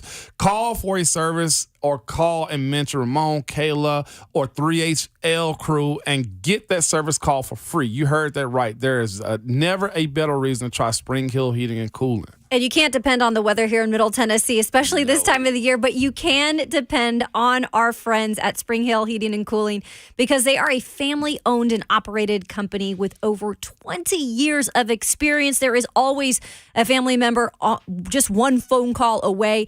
And get this, Spring Hill Heating and Cooling responds promptly to issues, gets the problems resolved quickly and accurately. They're not going anywhere, Ramon. No, absolutely nowhere at all. Listen, if you need anything done to your HVAC system, Spring Hill Heating and Cooling is the go-to company for all of your needs.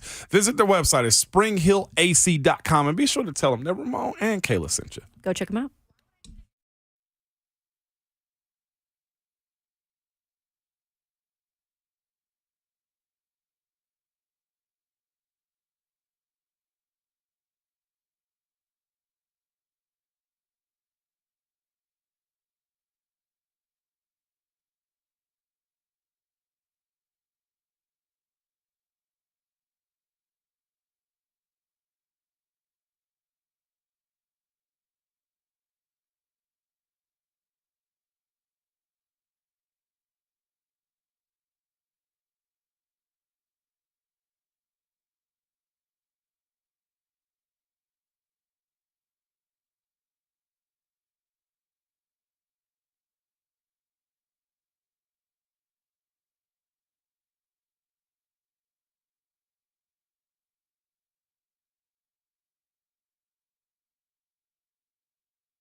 Join 104.5 The Zone for our 2023 Spring Golf Classic coming up Monday, April 10th at Greystone Golf Club, located in historic Dixon. The 2023 Spring Golf Classic will be a day accompanied by great food, cocktails, and prizes.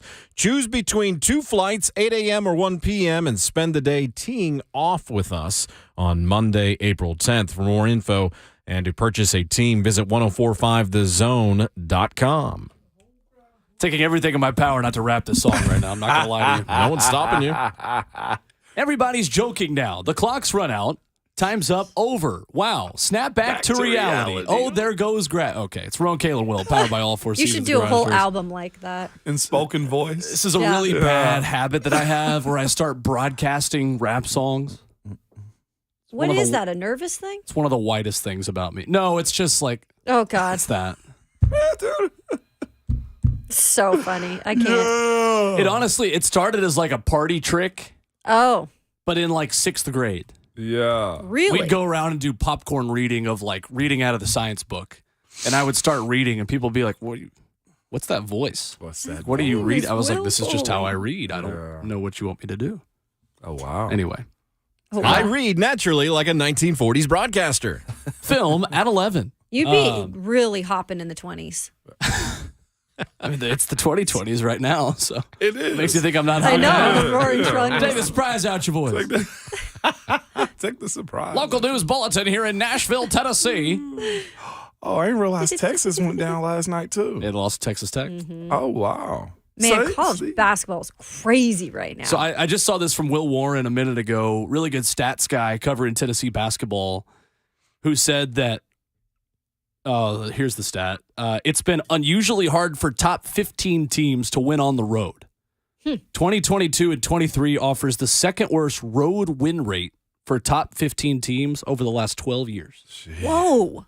You want 52.5%. What's that about, you Top think? 15 teams. still we're on in the the road. era of super seniors and NIL adjustment. Uh-huh. Has to be it. Yep. I want to ask Right. DeCourcy that at some point, or one of us can ask him at some point, like why is there so much upset when it comes down to college basketball, almost college football in a sense too, but specifically basketball players, I feel like can make an instant impact because they have the ball in their hand more than like a football player who's like a lineman or a defensive end. Like you can control the game aspect a little bit better in football with dynamic players. Basketball, no. You put the ball in the hooper's hand. I don't care if he's a big or point guard. Like, they can win you that game or really add more to your scoring percentages. Doesn't matter if you have a 5-star super senior that stays at the wide receiver position. If you still got a 2-star left tackle, that guy's still not getting the ball. Yeah. Okay. I mean, seriously. It's true. Yeah. It's why very you true. can rebuild a basketball program with one recruiting class, and it typically takes 2 or 3 in football. That's what Kentucky's waiting on, isn't it? Next year's class. Devin Leary, Their quarterback from University of NC Kentucky. State? No, I'm talking about basketball. Basketball. Oh, I you was The mean? talking about basketball football. program is waiting on, like, next year's class is supposed to be the class that resets that should never them. be an excuse with Kentucky. Well, this that's year's very class was a true. reset I too. mean, come on. Next year's class is really good for Kentucky, though. Exactly. They've got, 4 top 12 players, I think. Like, it's their Goodness. best class in a long time. It is. Also, Stanford beat Arizona, who Arizona's ranked 4th this past weekend. There's a lot of this that went on over the last few days that you just kind of say, heesh, now Duke's unranked in this world of basketball we bad. lived in. North Carolina's bad. Kentucky's not going to make the tournament. Talk about blue bloods that are like blue something. Kentucky won their Super Bowl against Tennessee. Now they're not going to make the tournament. Shoes on the other foot. It is. Blue in the face. Look at that. Blue in the face because they're choking. They're blue in the face because they're choking down the stretch. So speaking of blue, too, the blueberry fun fact. Blueberries sorry, are the what? Blueberries are the only fruit named after a color. And I think we were in here and Will was like, no, Not oranges. Oranges? Yes, exactly. We had this whole conversation. I Caleb. was not in on that. where the hell I did this guess I come was from? listening Because that we're day. speaking about What are you blue talking about? stuff. We were trying to bring it back to a family show by speaking about blue stuff. Will said blue in the face, and I thought blueberries. Anyway, Tennessee for the 12th straight I thought week. blue something else. I just didn't say it. The Vols own the best adjusted defensive efficiency in the country still, according to Ken Palm. Still have the best 3-point defense in college basketball at 24%. I think the stat we discussed with Josh Ward pretty much tells the story of this team. Tennessee's 2-5 when their opponents shoot over 30% from three, and that's happened twice in the last week, and they went 0-2. Like Missouri, though, like they could not miss. It was like the Auburn SEC tournament championship game in 2019. That's what it reminded me of. It's like the team's worst nightmare when another team is just from three can't be stopped. That is the worst nightmare. It has to be. That's why the 3-ball too in today's game is so like over the top. Like I've seen like high schoolers pull up on a fast break and shoot a three, It's y'all. wild. But the 3-ball is a dagger, though. Like, it can really, you have a monstrous dunk on one, and crowd goes wild. Silence them with a 3 that quick. Like, think about it. That's why Steph Curry and Davidson, like, nobody is like, just stay away. Stay away. Coming up, we've talked a lot about the different broadcast booths in the NFL over the past couple of weeks. Contract info about Greg Olson came out yesterday that's downright disrespectful. Downright disrespectful. It's even got Ramon hot and bothered. It did. Money. Coming up next on Ramon, Kayla, and Will, 104.5 The Zone.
8 o'clock. Good morning. I'm Jonathan Schaefer from the Superbook.com sports desk.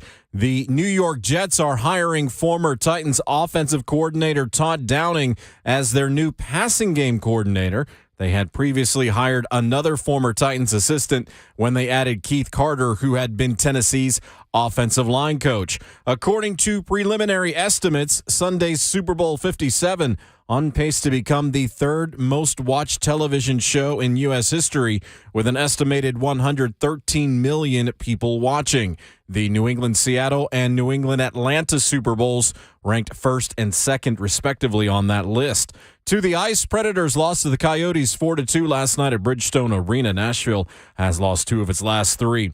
And Vols-related news, Gus Manning, who spent 50 years working in UT's athletic department and the last remaining administrative link with direct ties to football coach General Robert Nealand, died on Sunday. He was 99 years old. For all your foundation repair and waterproofing needs, visit USSTN.com. Breaking news at once on your home for the Titans and Vols. This is 104.5 The Zone.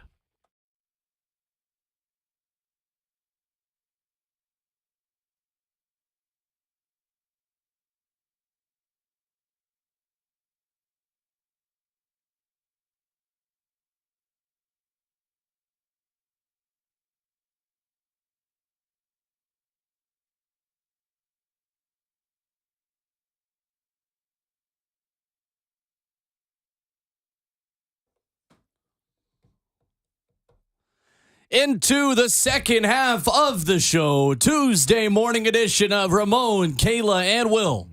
Powered by All Four Seasons Garage Doors. Coming up, a topic we want your interaction on officiating in sports. Not just on the war criminals in college basketball that we joke about, but after the Super Bowl, what we expect out of officials, and do we want rules to change in crunch time? That's coming up here in hour number 3. Mike DeCourcy at 9 a.m., Ron Slay at 9:20, and high energy for the next 120 minutes here on 104.5 The Zone with 11-year NFL veteran Ramon Foster. Yay, yay. Oh.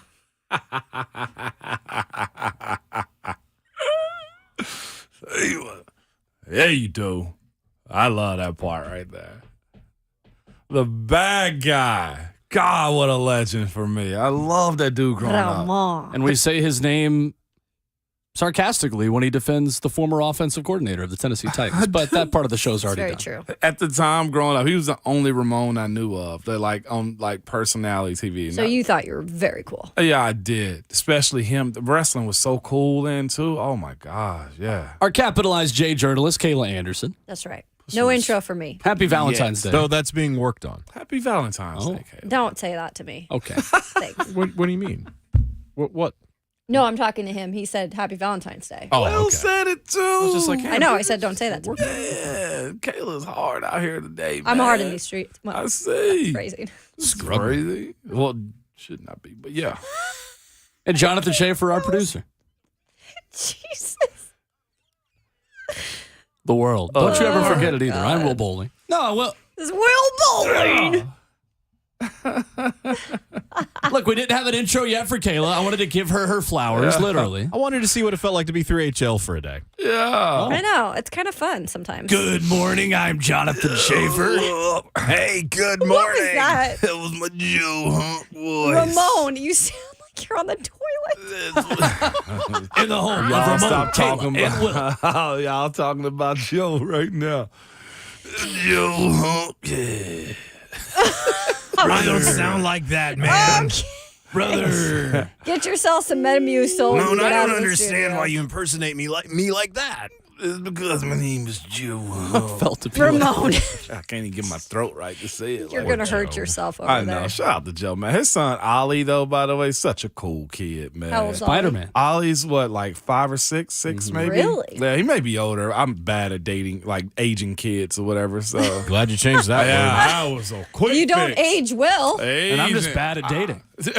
Oh God. No, that's not true anymore. You can't play that card anymore. I won't let you. Wait, hey, That give is me true. some, man. That is true now. You can't play that card, He can't Ramon. play No it. longer on the really market. Why? Yeah, We can't can't announce play that. that. Oh, did he say it? No, What'd you just? I'm no longer on the market. Yeah, he's not on the market. Get the reggae horns going. My boy, off the market. That's right. It's fine. In these out of these streets All you now. chicks out in the streets, he ain't on there anymore. So Condolences. can I play that open about your dating life that you got so pissed off about that one morning? Can I play that again? No. Do it. Please. I remember do it, that Shake. morning. Because even when it's positive or negative news, I really just don't think anyone cares. Yeah, they do. No, they don't. Yeah, they do. It's By okay. the way, because somebody asked me the other day, man, how do you guys feel 4 hours of content? It's like, because we do. That was my answer. Okay. do. Now we got to talk about what do you got to play? What do you mean? What do I got to play? I thought you said you had something you had to play. No, but that open, I wouldn't Oh. play the open here. He doesn't Oh. remember it. Oh. It was like the first time that Shafe mixed up the opens. It was like the first one. Oh, yeah. Okay. I can't even remember really fine. what it was. I liked what I said. Though. Oh, yeah, I do remember. That was a solid drop, too, Will. Again, I just don't think anyone cares. Yeah, you crapped and Shafe's Cheerios. It's not about me. Yeah, you can play that open now. Now that he's announced. No, we're not going to do it. We're not going to do it? Not right now. No, I'm gonna. No, it's like the slap bet in How I Met Your Mother. If I play it now, it won't have the maximum effect. I'll play Underrated it later when show. we've all forgotten. We won't forget. That's fair. I hadn't heard from Kyle Shanahan in a while. I know. Well, at least whatchamacallit's back from Tahiti or Cliff Kingsbury? Where was he? Not Oh, Tahiti. is he back? Was he in Taiwan? Thailand. Taiwan. Yeah. Thailand, One of them. Thailand, Taiwan. I'm glad that Tahitian he. tree. Houston that he's interviewing Yeah. with, right? Yeah. Who? The Houston Texans. Houston. Yeah, Houston won some. Oh, wow. Is he a good play caller? That's the real I question. actually think offensively, he's pretty good. Okay. I think as a play caller, he'd be cool. Okay. Yeah, I'd take him. Would have taken him. Not as a head coach. You would have though. taken him as a play caller? Yeah. Oh, wow. That's a take I didn't think you was going to have. I had that take on the show. Did you? Well, Yeah. I do remember that, but like, jeez, I didn't think you was serious. Why wouldn't I be serious?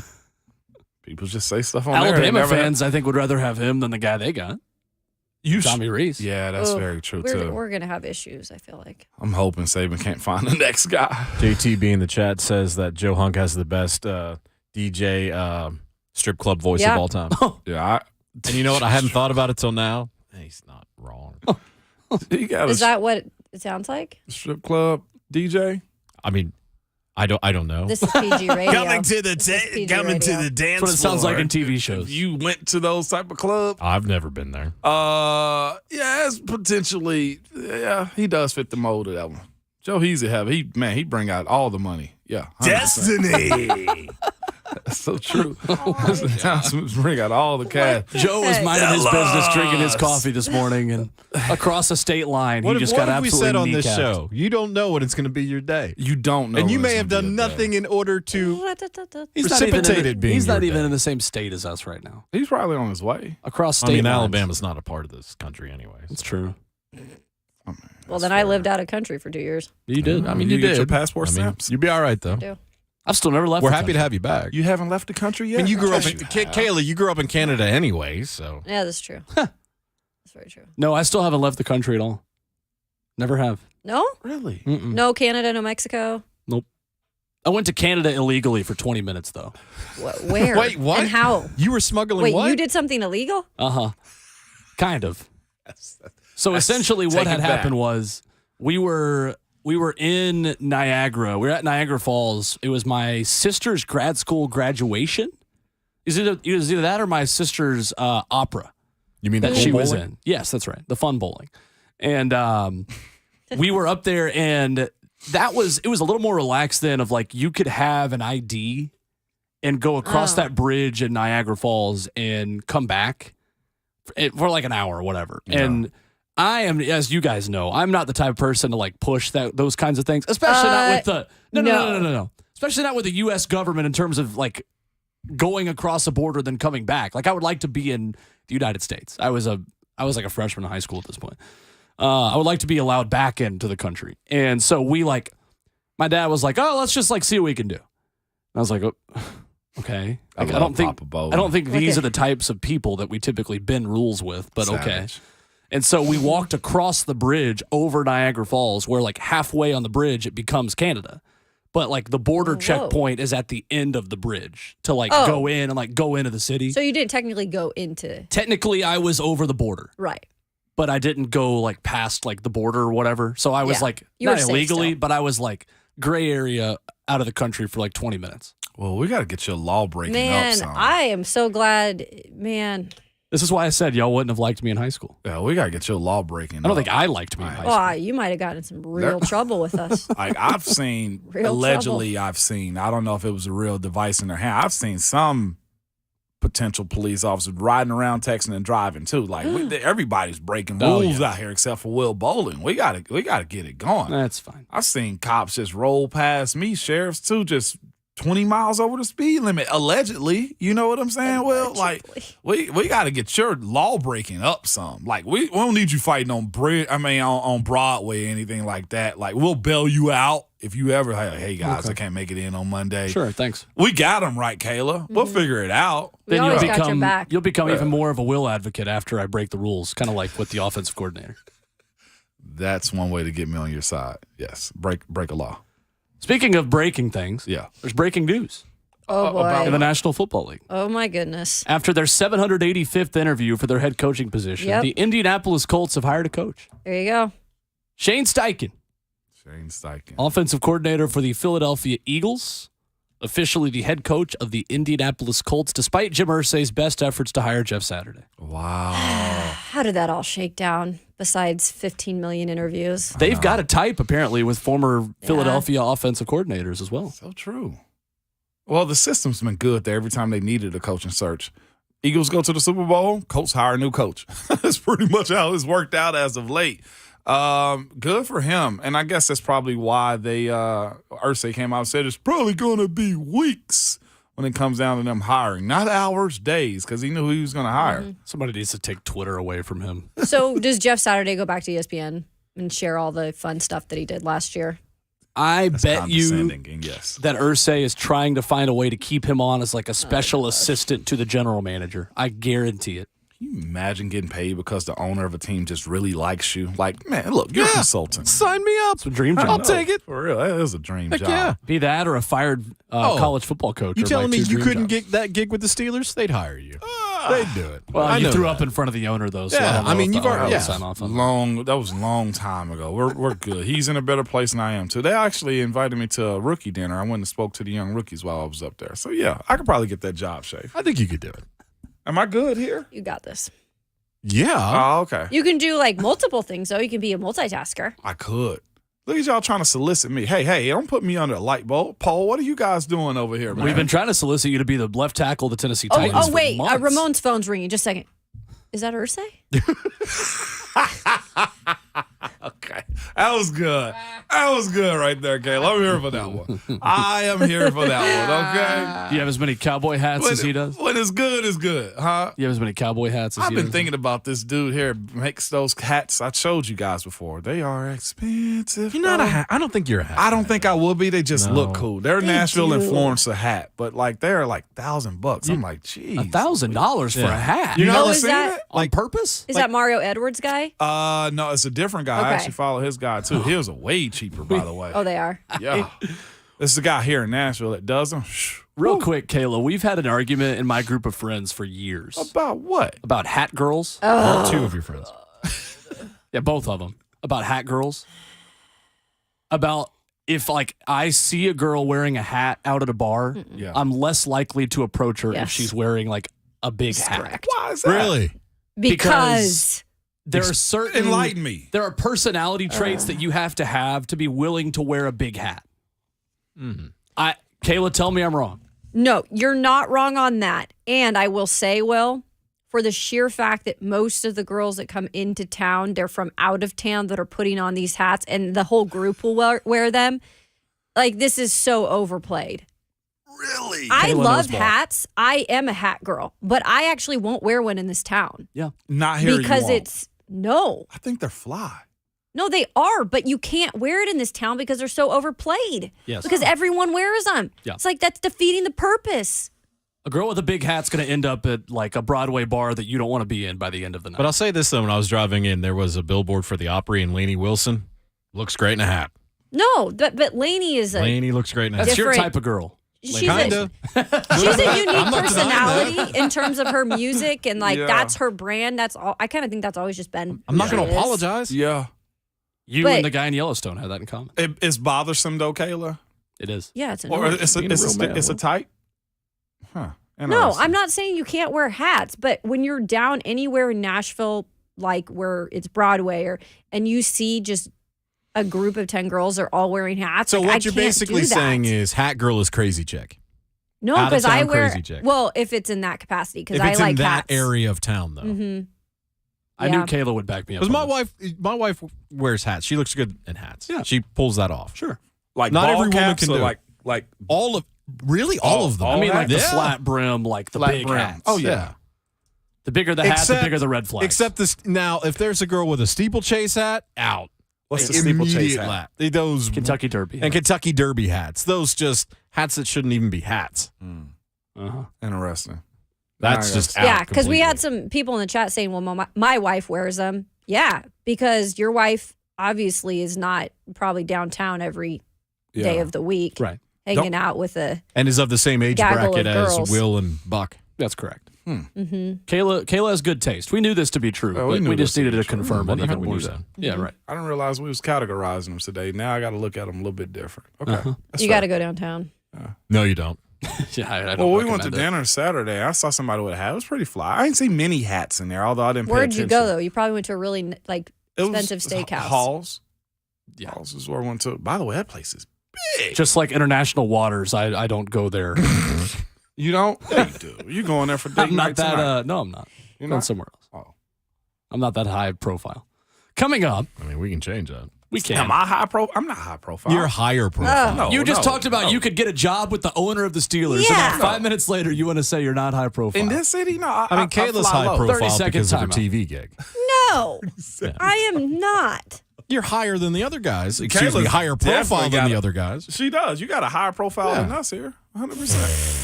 You big time. It's cool to say you big Don't time. tell Kayla Happy Valentine's Day and don't tell her she's high profile. Don't give me compliments. Coming up next, She's worse than me with compliments. after Sunday's game, what do we expect from officials in sports, and should rule books change inside of crunch time? The discussion we can take your phone calls on as well at 615-737-1045. It's Ramon, Kayla, and Will. But don't tell us Happy Valentine's Day at 1045 The Zone.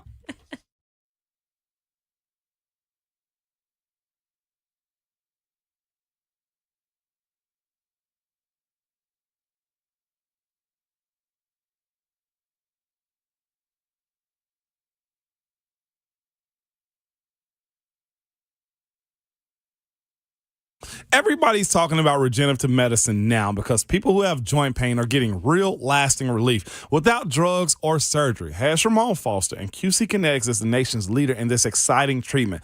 They use highly concentrated healing agents from your own body to restore and repair damaged joint tissue. If you have ongoing joint pain from arthritis or injury, you need to call QC Kinetics. Don't assume that steroids and surgery are your only options.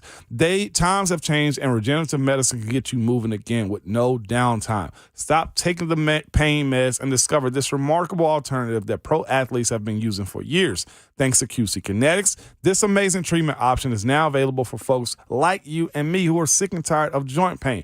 Don't put this off any longer. Spring is coming, and you want to enjoy all life has to offer. Call QC Kinetics now at 615-249-4024. Get a free consultation with local medical professionals. Again, the number is 615-249-4024.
Ramon,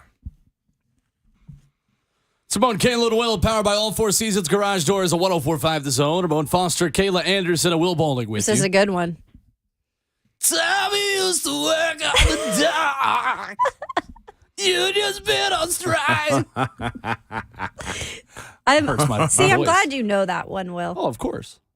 I thought it was 50-50 if Will was actually. Are you gonna kidding know. me? I know, I So, didn't know. I never know when it comes to you in music. That era of rock when I was in middle school and like early high school was my favorite kind of music. Mm-hmm. Like I love Bon Jovi, I love Journey, Kansas. Journey.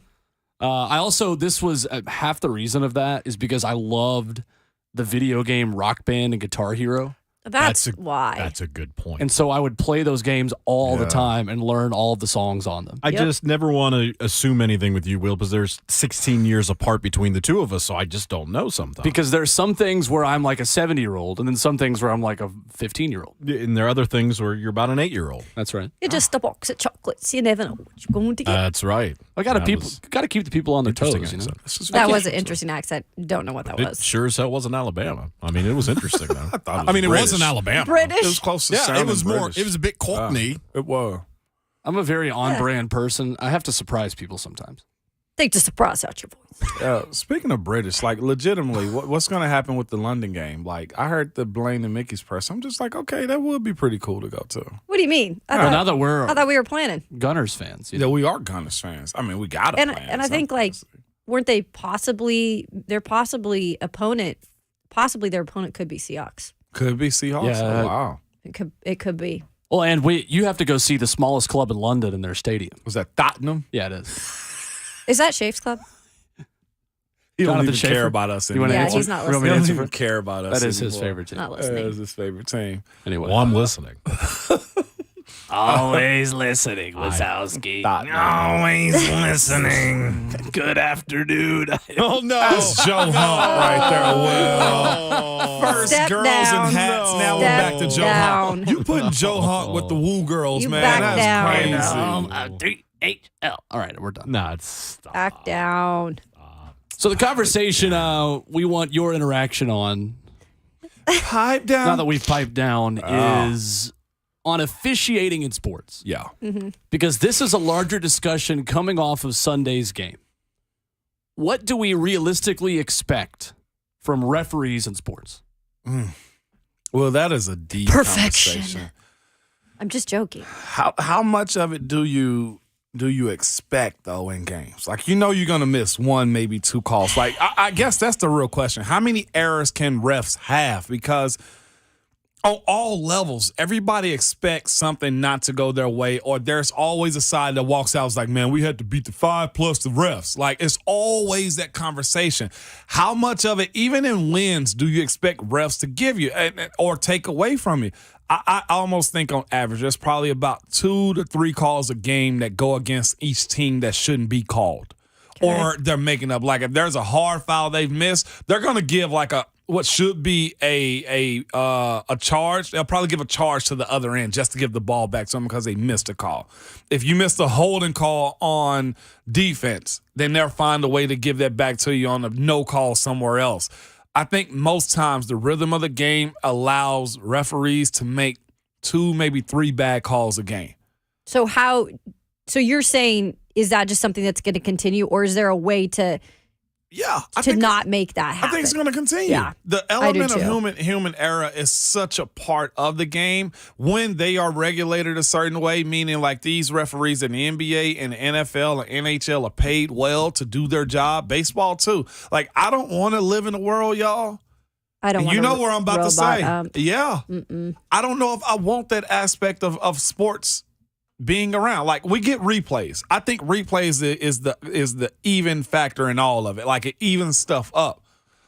But like I don't want to live in a world where robots are actually calling strikes, balls, fouls, and stuff like that. Or, it's officiated from a teleprompter for football games. I like the missed call. I like the, hey, watch, I'm gonna get it back. Or, whoo, they gave us one right there because it's conversation pieces around the game. Do there need to be high standards and all of it? Heck, yes, it does. Do you feel like there's teams, like we mentioned on the show briefly yesterday, I think Will brought this up, where there's teams that may seem to get the call more than others.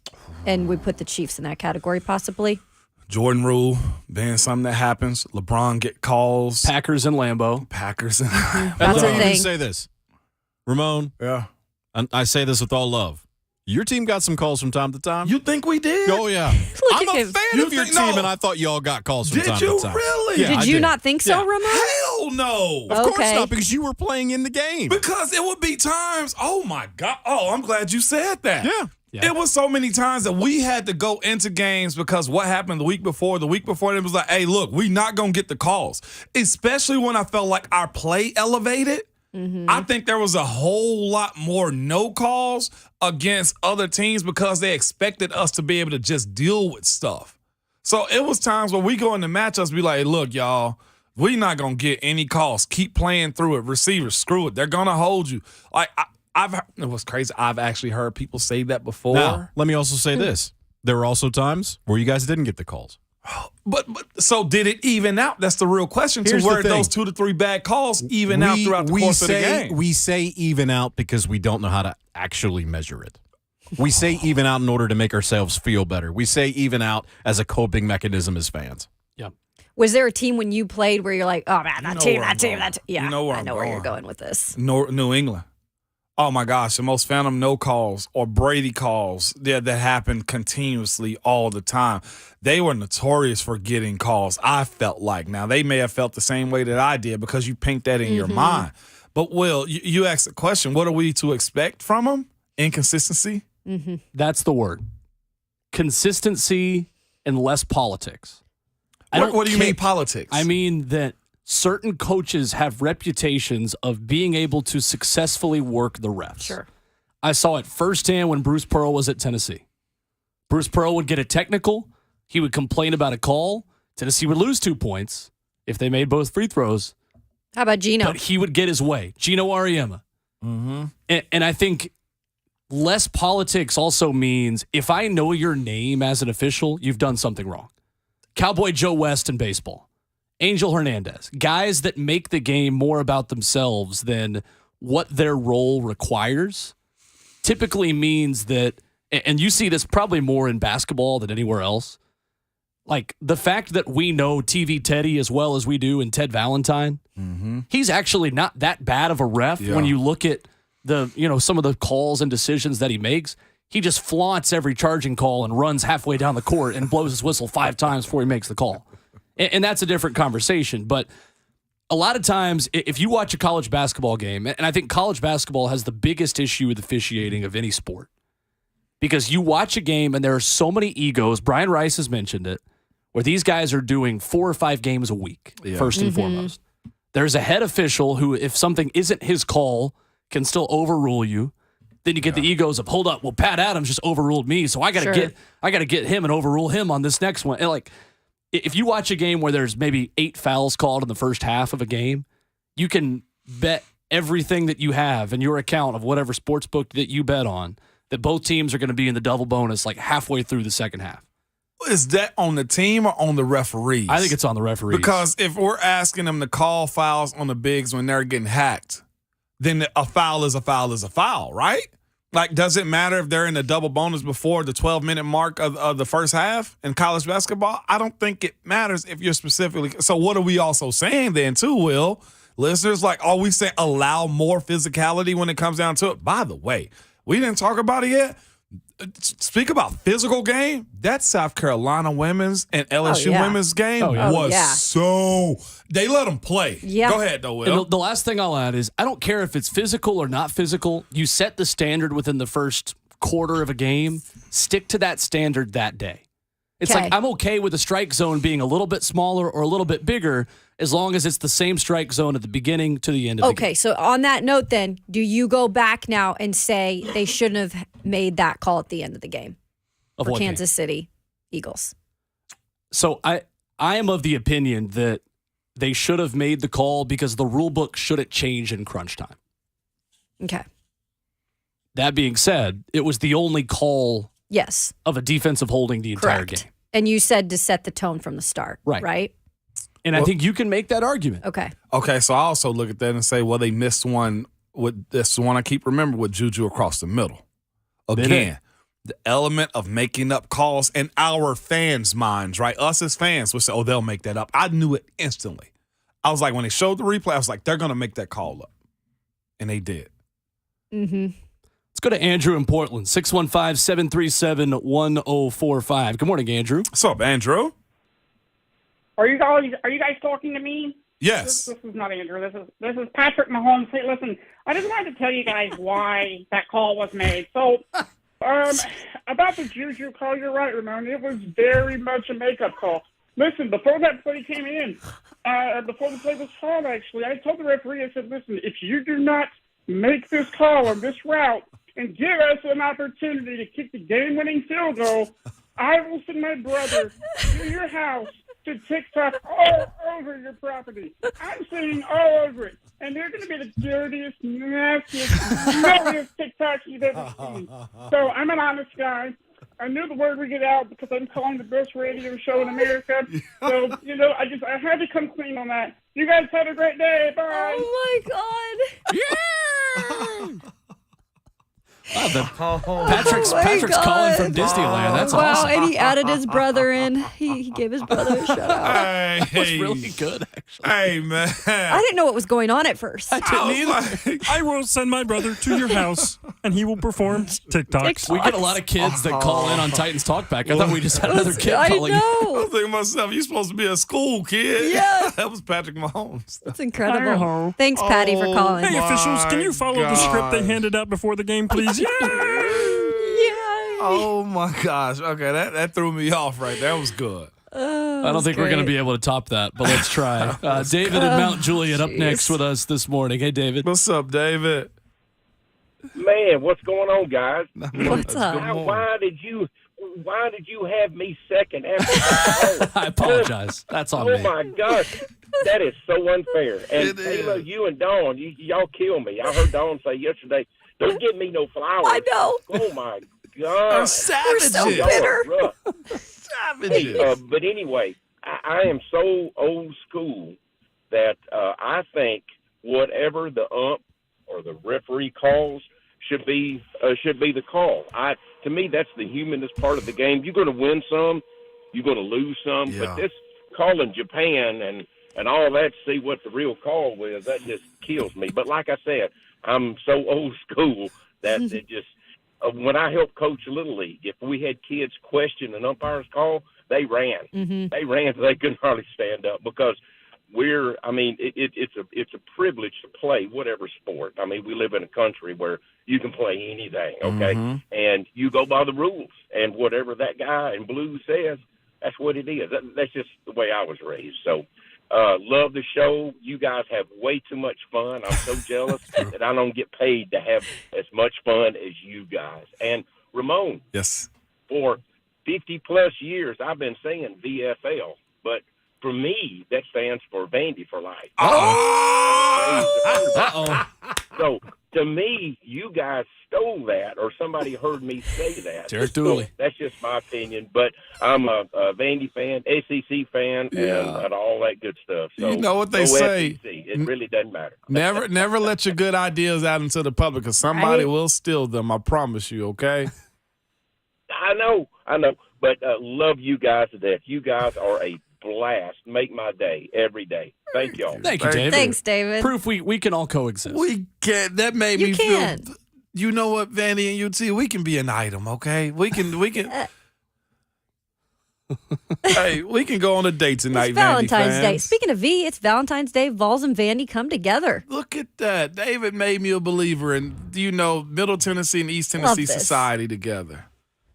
David, I'm a fan of you, just so you know that. We'll take more of your phone calls coming up on the other side. Should the rule book change in crunch time? What is a reasonable expectation? Emphasis on reasonable. Can for I say officials. also, is there such thing as, and I saw somebody say, like makeup calls? Yeah. Do you believe in that? Oh, Yes. The hot mic moment. Yeah, your mic is always hot at the Predators game. Or 2 years ago? Was it? Yes. Oh yeah. I got to go find that audio then. Of literally saying like, oh, I gotta give a soft one to Nashville. I'm gonna get one of them here in a minute. Like, yeah, no, that Whoops. happened. Yep, it happened. Yeah, that happened. A year and a half ago? And that guy doesn't really call games anymore. He got suspended for what? I think it's like 10 games or something. Oh, yeah. And again, that was talking hockey. More of your phone calls coming up next. Ramon, Kayla, and Will, 104.5 The Zone.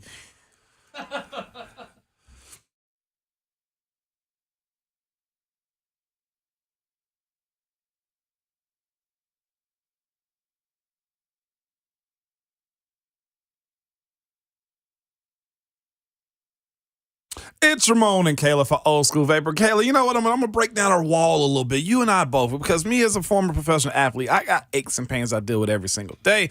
But I found Old School Vapor. Now, hands down, the most knowledgeable when it comes to helping me get some relief, Kayla. No, you're absolutely right on. You know, I'm working out still, trying to keep the body in shape in my 30s, get right. And you know what, Ramon? This place is the place to help you do that. As soon as you walk in there, there is someone to greet you, guide you in the right direction. And I love this part about it too. Pet owners, they have so many choices for your fur babies. If they have separation anxiety or travel issues, go get you some. Go shop Old Vapor's selection of over 200 legal CBD products from brands like Looper, Torch, Hidden Hills, and a lot more. Also, if you use Elf Bars, well, Old School Vapor has over 100 authentic flavors for only $18.99 each. And, of course, check out the other sales like buy one, get one free on select Esco bars, 25% off glass pipes, and 50% off smell-proof bags. And they're really easy to find. Check them out on Instagram, or you can just Google Old School Vapor to find your nearest location. I got 4 locations right now with more to come in Franklin, both ends of Spring Hill, and Columbia. That's Old School Vapor. And these products contain nicotine, which is an addictive chemical. You must be 21 years or older to purchase, and no sales to minors.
Simone, Kayla, and Will, powered by All Four Seasons Garage Doors. Great song. I forgot about this one, you guys. Great song. Simone Foster, Kayla Anderson, Will Bowling. This entire album from T.I., Oh, yeah. no skips. So good. No skips. Not at all. Love it.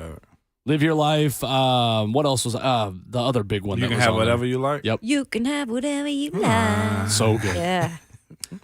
Discussing what to expect from officiating in sports. I've already said on the record that I think college basketball has the biggest, and I think just basketball in general, has the biggest officiating issue among the major sports. I won't even get into the issues soccer has in officiating in Europe because that's no one cares, A, but B, because that's just they're in their own world. But in the United States, I think basketball. Why is that? Well, it's the same reason as basketball is the amount of gray area in the rule book and inconsistency among those that enforce that rule book. Okay. Like on a given day, you can have something be a penalty, just like in basketball, you can kick your leg out, and that's sometimes on the offense and then sometimes on the defense. Okay. So I think basketball's got an issue. Okay. And I don't watch the NBA, but I think it's an issue in the NBA as well from anyone you speak to about that. And you just say more because the refs feel like maybe their egos are even bigger than. Yeah, I think it's what egos, they are and I think it's protecting. This all goes back to protected classes in sports getting the benefit of the doubt more so than the non-protected classes. I hear you. It's interesting. I never Well, thought do the about Yankees that. get more calls than anybody else in baseball? Baseball is a little different because the personalities in the officiating community are bigger in baseball than anywhere else. So they have to hold their I guess, what do you want to say, a level of call and plays consistent higher than other. Like at that point, refs? it comes down to Cowboy Joe West is not going to get shown up by anybody. CB Buckner is not going to get shown up by anybody. Angel Hernandez. Yeah. Bill is Welke. I forget what his name is. You've got, again, if I know your name, you're doing something wrong. Jerome Boger, I'm looking at you. So, No, and it's not the Seattle Mariners that play at Lumen Field. I will say learning the refs' names, especially I guess if you hang around for a good bit, is a good thing for you. Like it took me a while as a to player, realize. yeah. As a player, yeah, I'm politicking but as, big time. as just people, fans, As fans, yeah. it's just kind of weird. It is kind of weird. I get that. let's go to Philip in Nashville, discussing our officiating topic this morning. Hey, Philip. Good morning. Good morning. One of the things that I've often told parents and spectators many times, being a former referee, as far as I've worked for TSSAA for years, there's a misconception of how referees see things on the field as opposed to maybe somebody that's watching it on TV or in the stands. We try to see through 22 kids at one time. Mm-hmm. If we're on a basketball court, we try to see through 10 kids at the same time. So we can only see what we call, and we try to make it fair. I mean, you always want to make it fair. Now, there have been times where I have made a mistake. Mm-hmm. And have I tried to make up for it? Well, I'm not going to lie to you and say I tried not to or I tried to. You want to be fair. You want to make sure that every kid has an equal opportunity, or an adult for that matter. I'm not just harping on kids. Yeah. But it is a different view because when you're watching on TV, you get a whole different perspective than what you see at ground level with 5 other guys or 6 other guys, however many you're working, women to how many you're working with. And it's like, how can you miss that call? How did you miss that call? Well, fella, I can't see through 3 other guys to see that one call that you saw from 20 yards or 20 feet up in the air in the stands that I couldn't see. Yeah. Yeah. That's fair. Yeah, I get I that. respect that. I appreciate that call, too. I hope Thank you, helps Philip. on that. Thanks, Philip. And I think, too, there's a different level of, A, respect, and B, just there's a different burden of proof for high school officials than there is for guys that make a lot of money at the professional level who are close to full-time employees. Yeah. There's a shortage of high school officials for a reason, and those guys deserve more respect and more grace than I just want to know Not if they're easy. understanding if you have the crowd or parents like going ballistic over like a bad no call. Like, is there understanding in that, or is it spite? Be like, shut up and let me call the game the way I want to, because there's that side of it too. Yeah, I want to be careful, and there's a slippery slope, and I think we can have the honest discussions about officiating coming off the Super Bowl, but I think a high school officiating discussion is completely Is a little bit different. different. One point- I would say that. One point I want to add to that with the Super Bowl was just how everybody was so upset about that final call, and me just thinking, I don't know how much more those guys could have done because I thought they had a really good game. I thought they were really said that solid yesterday. and really consistent. And that was kind of the genesis for this topic. It's just like, what are we to expect? Again, I say it and I end it with this. I respect the aspect of human error in refereeing. It's a part of it. Yeah. Mm-hmm. I'm with you. At all levels, by the way. I don't think it's changing anytime soon. No. Well, Mike DeCourcy, sporting news columnist, joins us coming up next to begin hour 4. Covers college hoops. We'll talk some NFL with him as well. He's with us that it was the right call at the end of the Super Bowl. We'll get his reaction to the uproar over letting them play or not letting them play, quote unquote, in that moment, and why there are so many upsets on the road, more so than usual this year among top 15 teams in college basketball. Mike DeCourcy up next. Ron Slay at 9:20. One more hour left on the Tuesday morning edition of Ramon, Kayla, and Will, 104.5 The Zone.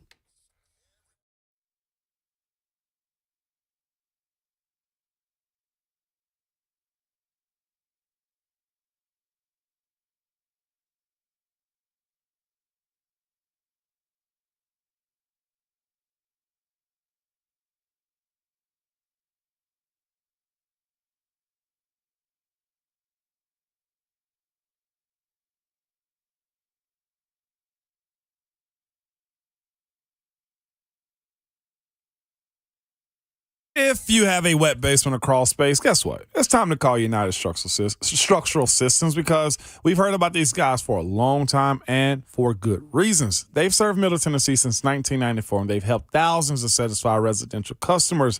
They are the go-to company when it comes to foundation repair and waterproofing. And if you have a wet basement or crawl space, you don't have to put up with that. Water intrusion and moisture can give you all sorts of problems down the road, and you want to get this fixed.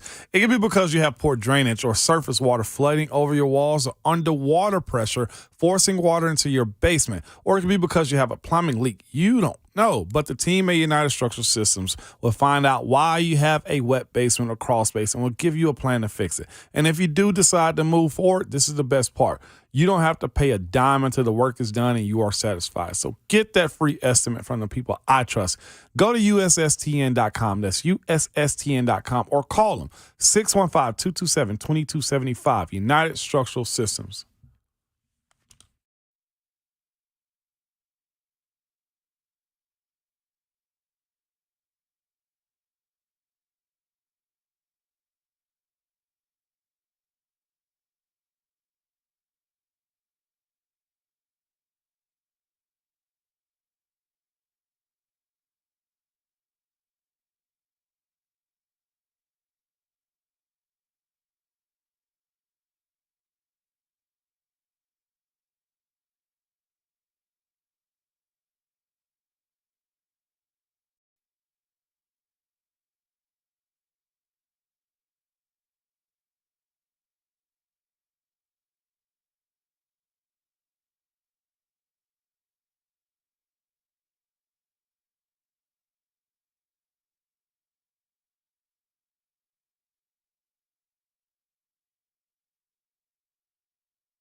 9 o'clock. Good morning. I'm Jonathan Schaefer from the Superbook.com sports desk. The New York Jets are hiring former Titans offensive coordinator Todd Downing as their new passing game coordinator. They had previously hired another former Titans assistant when they added Keith Carter, who had been Tennessee's offensive line coach. According to preliminary estimates, Sunday's Super Bowl 57 is on pace to become the third most watched television show in history, with an estimated 113 million people watching that game. The New England-Seattle and also New England-Atlanta Super Bowls first and second on that list. The Indianapolis Colts announced they have officially hired Eagles offensive coordinator Shane Steichen as their new head coach. To the ice last night, Predators lost to the Coyotes 4-2 at Bridgestone Arena. Nashville has lost 2 of its last 3. And Gus Manning, who spent 50 years working in UT's athletic department and was the last remaining administrative link with direct ties to football coach General Robert Nealon, died on Sunday. He was 99 years old. For our foundation repair and waterproofing needs, visit USSTN.com. Breaking news at once on your home for the Titans and the Vols. This is 104.5 The Zone.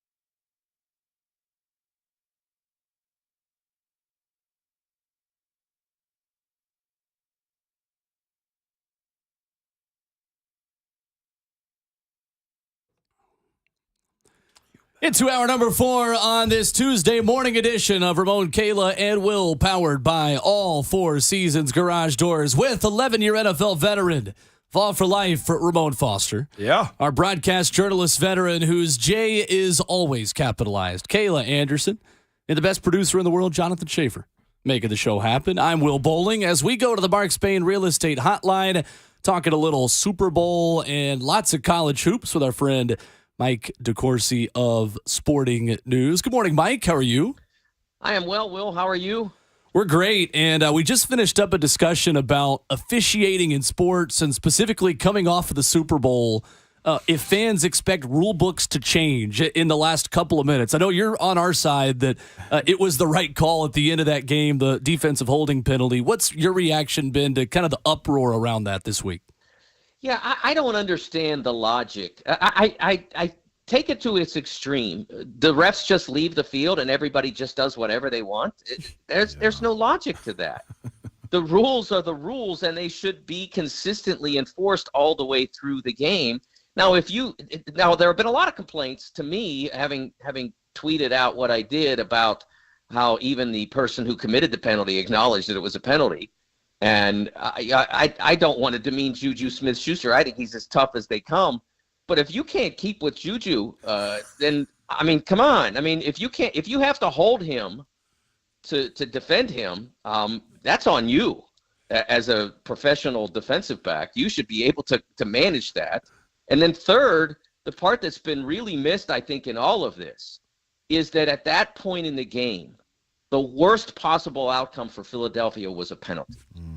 A touchdown, no fun, right? But you still have a chance to counter that. But you can't counter the penalty. You've wiped out your time if you do that. So if it wasn't communicated to everybody in that huddle, no penalties. Look, I cover college basketball as my primary deal. Right. Yep. And you see coaches on the sideline. No fouls. It's got to be that in that circumstance. And if that's not communicated, then that's a failure of either the captains on the field or the coaches on the sideline or someone in between, because that should have been told to everybody. No penalties. If they score, we'll get it. Jalen will take care of us. But if we commit a penalty, we're done. Mike DeCourcy, our guest this morning on Ramon, Kayla, and Will. And switching gears to college basketball, Mike, it feels like every time the weekend ends, a different top 5 team is lost on the road this year in college basketball. How do you explain just the level of parity, really to another level than we've seen recently, just specifically among some of these top 10, top 15 teams on the road this year? I think it has to do with the absence of truly great teams. It reminds me a bit of 2014, the year that UConn beat Kentucky. We had a 7 seed and an 8 seed playing in the national championship game. And that year, I was just sitting with Sean Miller. He was in town to play Butler the other night, and I was sitting with him, and we were talking about how they were the one great team that year, and then a forward for their team, a starting forward named Brandon Ashley, broke his foot, and it was they had been undefeated to late January at that point, and they couldn't really replace him, and so you wound up going to the Final Four with no truly great teams, and we wound up with the champion that we did. And I think it's a little bit like that this year. Alabama is terrific, but they're capable of going to Oklahoma and losing by 24. Purdue is terrific, but they've lost a couple of times on the Big Ten road. So there's nobody that you can't walk onto a floor against and say, man, we really got no shot tonight. If you play great, you can beat the best teams. Now, you have to play great, and Northwestern did on Saturday, and Oklahoma did a couple of weeks back. But it's just one of those years where we don't have anybody that is truly extraordinary. Has NIL or super seniors affected college basketball the same way it does with, college football in the sense with recruiting and just teams competing that you don't think should be competing right now? Well, Ramona, I think the super senior part, first of all, is a huge part of what we're seeing because, I mean, you look back to your adopted town of Pittsburgh and my hometown. Yeah. And the Pitt Panthers have several of those guys who've been around college basketball for a long time, and that's part of why they're tied for first in the ACC right now. Without those super seniors, it wouldn't be the same. And NIL, I think that certainly it has impacted recruiting. At Miami, it was pretty publicized that they brought in a guard, Nigel Pack, and he got a specific NIL deal. Now, according to the rules, it couldn't be he had to go to Miami and all of that, but it was offered by a Miami booster, and that's where he is. So you can interpret that however you want. But it certainly hasn't hurt them. I mean, they played tremendously last night at Miami, playing at North Carolina and just owning the Tar Heels in a game that the Tar Heels knew they had to have. Before we go more men's, I got to go to the women's side real quick, man. When we speak about Sunday's pregame for the Super Bowl, was there not even whatever the score said, the physicality and skill and just competitiveness of that LSU and South Carolina and Dawn Staley's team? Like, what did you take from where women's basketball is right now also? Oh, I think women's basketball is wonderful. It continues to grow in audience and interest. And I think that in the Big Ten, I work for the Big Ten Network. I do a lot of work there, and the Big Ten's having a phenomenal season. So there's a young woman named Caitlin Clark that plays for Iowa, who is an absolute treat to watch. Aaliyah Boston at South Carolina is tremendous. You're seeing a lot of outstanding women's basketball. And I wish that their season were not coinciding with the men's season, which I'm paid to cover. That's my job. So, because I'd like to see more of it. I'd like to have the opportunity to spend more time with it. Yeah. When it comes to teams this year, and like you had mentioned, a lot of these blue blood programs, we're not seeing them have the best season right now. So it's one of those things that maybe tournament time, it could be anybody's championship to win. If you're looking at teams right now with the regular season slowly kind of winding down, is there anybody that you're like, okay, you got to look out for these guys? Oh, that's a great question, Kayla, because when in a couple of weeks, they're gonna make me do a bracket and put it out in public, and it's really frightening. One of the teams that I think that people should be aware of because they haven't been ranked that highly for a lot of the year is Creighton. They took a 6-game losing streak earlier in the year. They have a 7-foot center who's a junior named Ryan Kalkbrenner, who's really good at both ends of the floor. And he got sick in December or late November, early December, and played 3 games that with them not knowing why he wasn't really himself, and they lost all of those. And then they diagnosed him as having mono, and then he's missed 3 games because of that, and they lost those 3. They haven't lost a ton outside that window. Now they still have a couple of really tough games in the Big East. They have to go, I think, to Marquette and Providence both still, which are challenging games. But if they even were to split in those games, I think you'll start to see them get a lot more attention. They're a really good offensive team. They shoot the basketball as well as anybody. I think they're a team that people should watch out for when we get closer to the tournament. When you look at this Tennessee team down here, obviously covering the Volunteers in the Volunteer State, what do you think about this team so far? Coming off of 2 losses last week, some tough buzzer beater losses. Do you see this team getting over the hump in the tournament, or is it like, the same old story? Well, I think that they have the same old problem, if you want to call it that. They are not a great offensive team. They are an unbelievable defensive team. They're one of the best in the country, but they are not a great offensive team. They're not, they're not the worst, but 51st in the country for a team that is as accomplished as they are. 51st in offensive efficiency, according to KenPom.com. That's a measure of what you do with every possession. And there are 50 teams out there doing more than the Vols, and that's why they struggle at times during the tournament.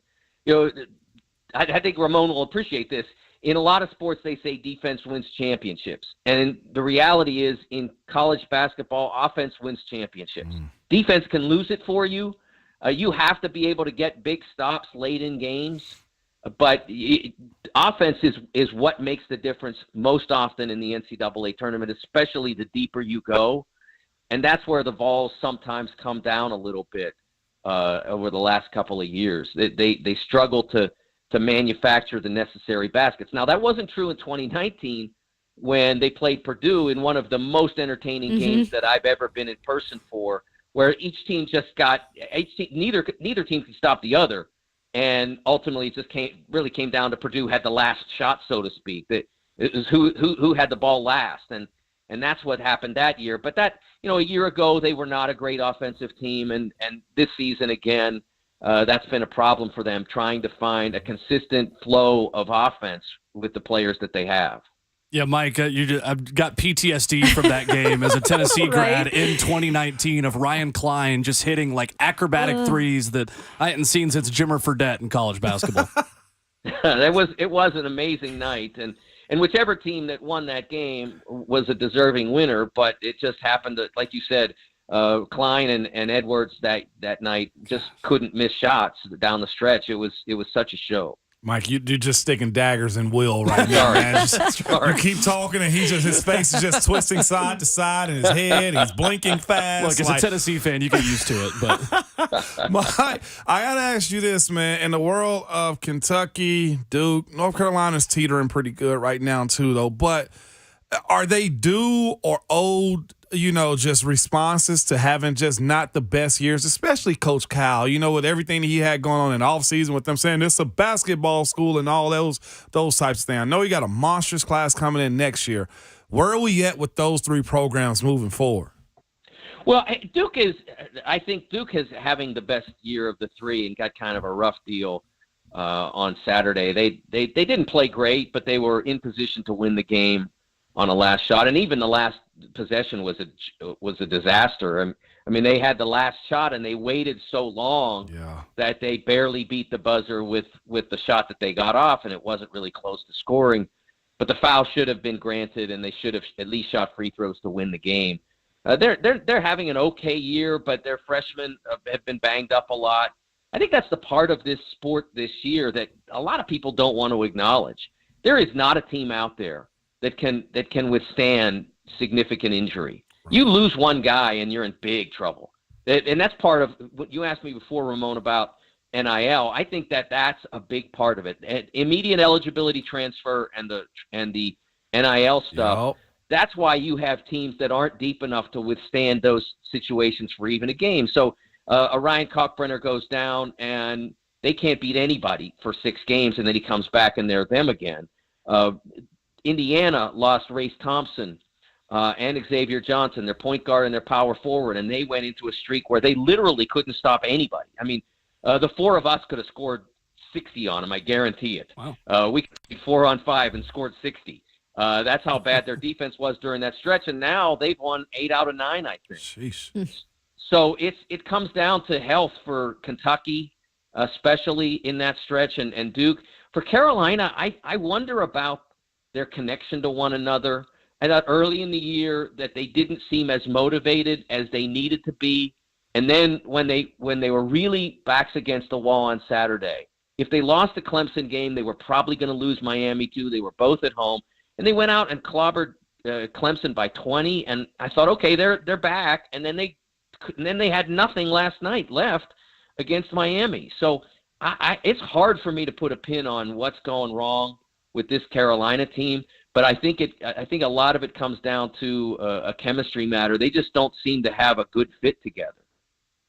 Mike DeCourcy has been our guest, sporting news columnist covering college hoops. Mike, thanks so much for the time as always. Let's do it again soon come March. Absolutely. Always a pleasure to join you.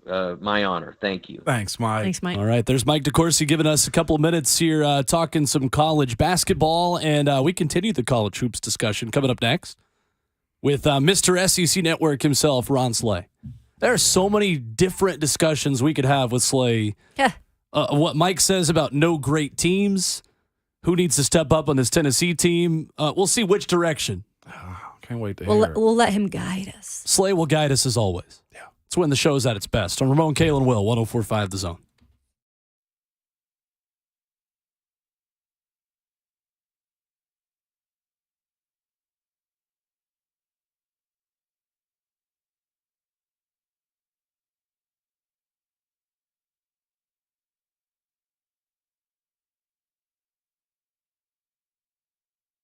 It's Ramon Foster for Window Nation, and Window Nation has the coolest deal ever for keeping you warm. Where you pay $0 down, make 0 payments, and get 0% financing for 24 months. Yes, that's 2 years, no interest. Plus, get 2 free windows for every 2 you buy with no limit.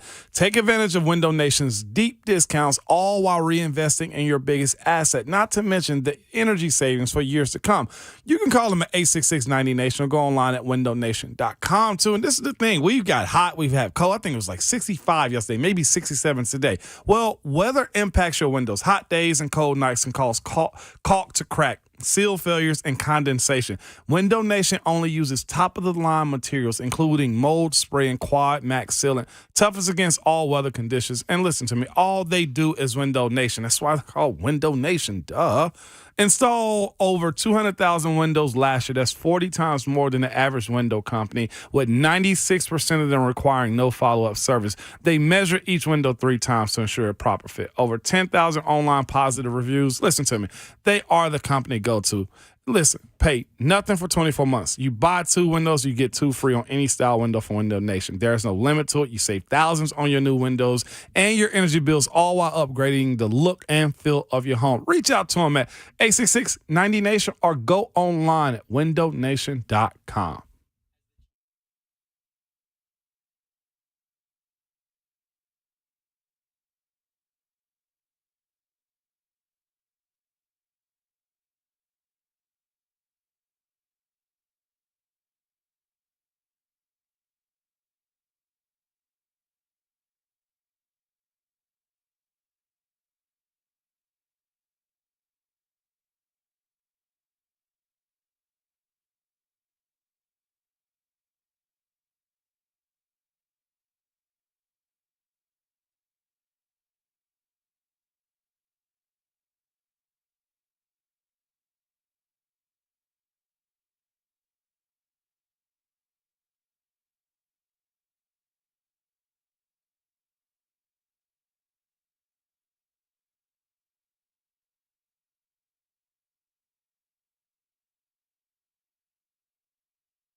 Hour number 4 continues on Ramon, Kayla, and Will, powered by All Four Seasons Garage Doors. Ramon Foster, Kayla Anderson, and Will Bowling with you. As we go to the Mark Spain Real Estate Hotline and check in with the most well-traveled man in the business from Athens, Georgia today. Ron Slay joins us for his weekly visit with us on the show. Good morning, Slay. How are we? Oh, I'm good, baby. What's up, Will Lee? Slay, you got us? There he is. There he is. Get your face out that bed, man. Hey, no, man. One thing you gotta do, Savage, and you know I'm a stickler when it comes to this. You gotta get some rest and you gotta get naps in, baby. I don't care what time you get up. You better go back down. Yeah. Truth. So you've gone Phoenix, Charlotte, and Athens, Georgia, with Nashville in between. Man. I'm going to tell you, you deserve all the naps that you need, my good man. Hey, man, I'm with it, man. I'm down here last night, man. I'm checking this out, man. I get in here about 1:45 in the morning, Eastern Standard Time. I don't know why it switched over, as the great Pimp C would say. But outside of that, man, I went roaming through the city, sneaking like, and don't tell the SEC network this, nobody at the Zone or nobody like that, you know what I mean? I know I'm just talking to y'all when I'm talking. Yeah, so, absolutely. Listen, Feel free. You know what I mean? Yeah, so I sneak on down, man. And I'm trying to find Ugga. I like, when I go to these SEC cities, man, I like to try to sneak up on the mascot. I couldn't find them, so that's on my to-do list, man. Before I get out of here, man, run up on Ugga and make sure he up. You know what I mean? Because there's a lot of times he out here sleeping. You know what I mean? We ain't got no time for that in the SEC. It means more, so I need you up and alert. I shouldn't be able to just roam around the city at 1:45 in the morning and he just be cool with it in his city. You feel me? It's like when you were looking for Mike the Tiger's tooth when we were in Baton Rouge. Yeah. I'm holding mascots accountable. That's what I'm doing on this journey. I'm holding all mascots accountable, Kayla. Yeah, I ain't playing no more. I'm done playing. Who was you that? feel like Zeus was in the studio there for a minute? Zeus don't bark. By the time he bark, it's too late. See, let me tell y'all this. What? Let me tell y'all this. I know that's fake, and I'm gonna tell you why. Ugga ain't barked in about 14 years. I'm gonna tell you right now. Hasn't traveled to LA. I don't even know if his voice box will allow him to do that. You know what I'm saying? Like he may have a little slight slick growl or something, but a bark. A continuous bark? Nah, bro, that ain't Ugga. Leave it up there on Rocket Top, man. That was Smokey dude. That's because their fan base do it before him. That's why. That's from what I've heard from Will Bowling, their fan base will bark at you. So that's why. That's true. Can we expect any barking from you on the broadcast tonight? Like a big dog. Hey, man, I don't know, man. Sometimes I just get caught in the moment, man. I'm just gonna let the moment take me wherever it may be. But I'm looking forward to some excitement, man, from the Georgia side of it, man. LSU, we get to talk to Coach McMahon at shoot around today, and I'm trying to figure out what's going on with LSU, man. They started off so hot in the non-conference schedule, then get to the SEC part of the season, and it's just a little different. Yeah. It's a little different when their tape gets out, man. So, and I think that's the advantage Mike White has at Georgia. You know what I'm saying? He's been in the SEC before. Even though it's a different team, like you still know the landscape and how to get things done, the guys you go get, how to coach in it, how to set them up for success. Mm-hmm. So, he wasn't a bad coach at Florida. He was a really good coach at Florida. Just some things transpired. He lost his guy Keontae Johnson, who was picked preseason SEC Player of the Year. He lost him during the season. So a lot of things transpired at Florida, man, and I don't think it was a fair shake, but we'll see what happens. Real quick question, Ron. Since you've been to a couple basketball atmospheres outside of Tennessee too now, is it comparable when you talk about SEC? It just means more in the fans and the football stadiums. You can say that about baseball, I feel like, and now like with basketball, these teams continuing to rise and the programs getting better with better head coaches. And can you say like the environments you've been in are top notch?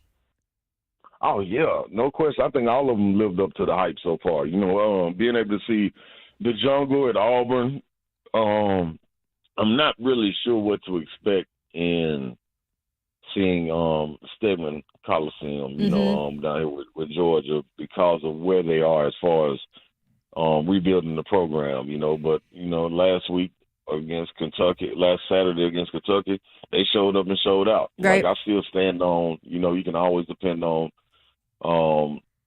LSU stadium to be arena to be rocking. Arkansas always going to be top of the line. Kentucky is going to be top of the line. Thompson Bowl in the Swamp.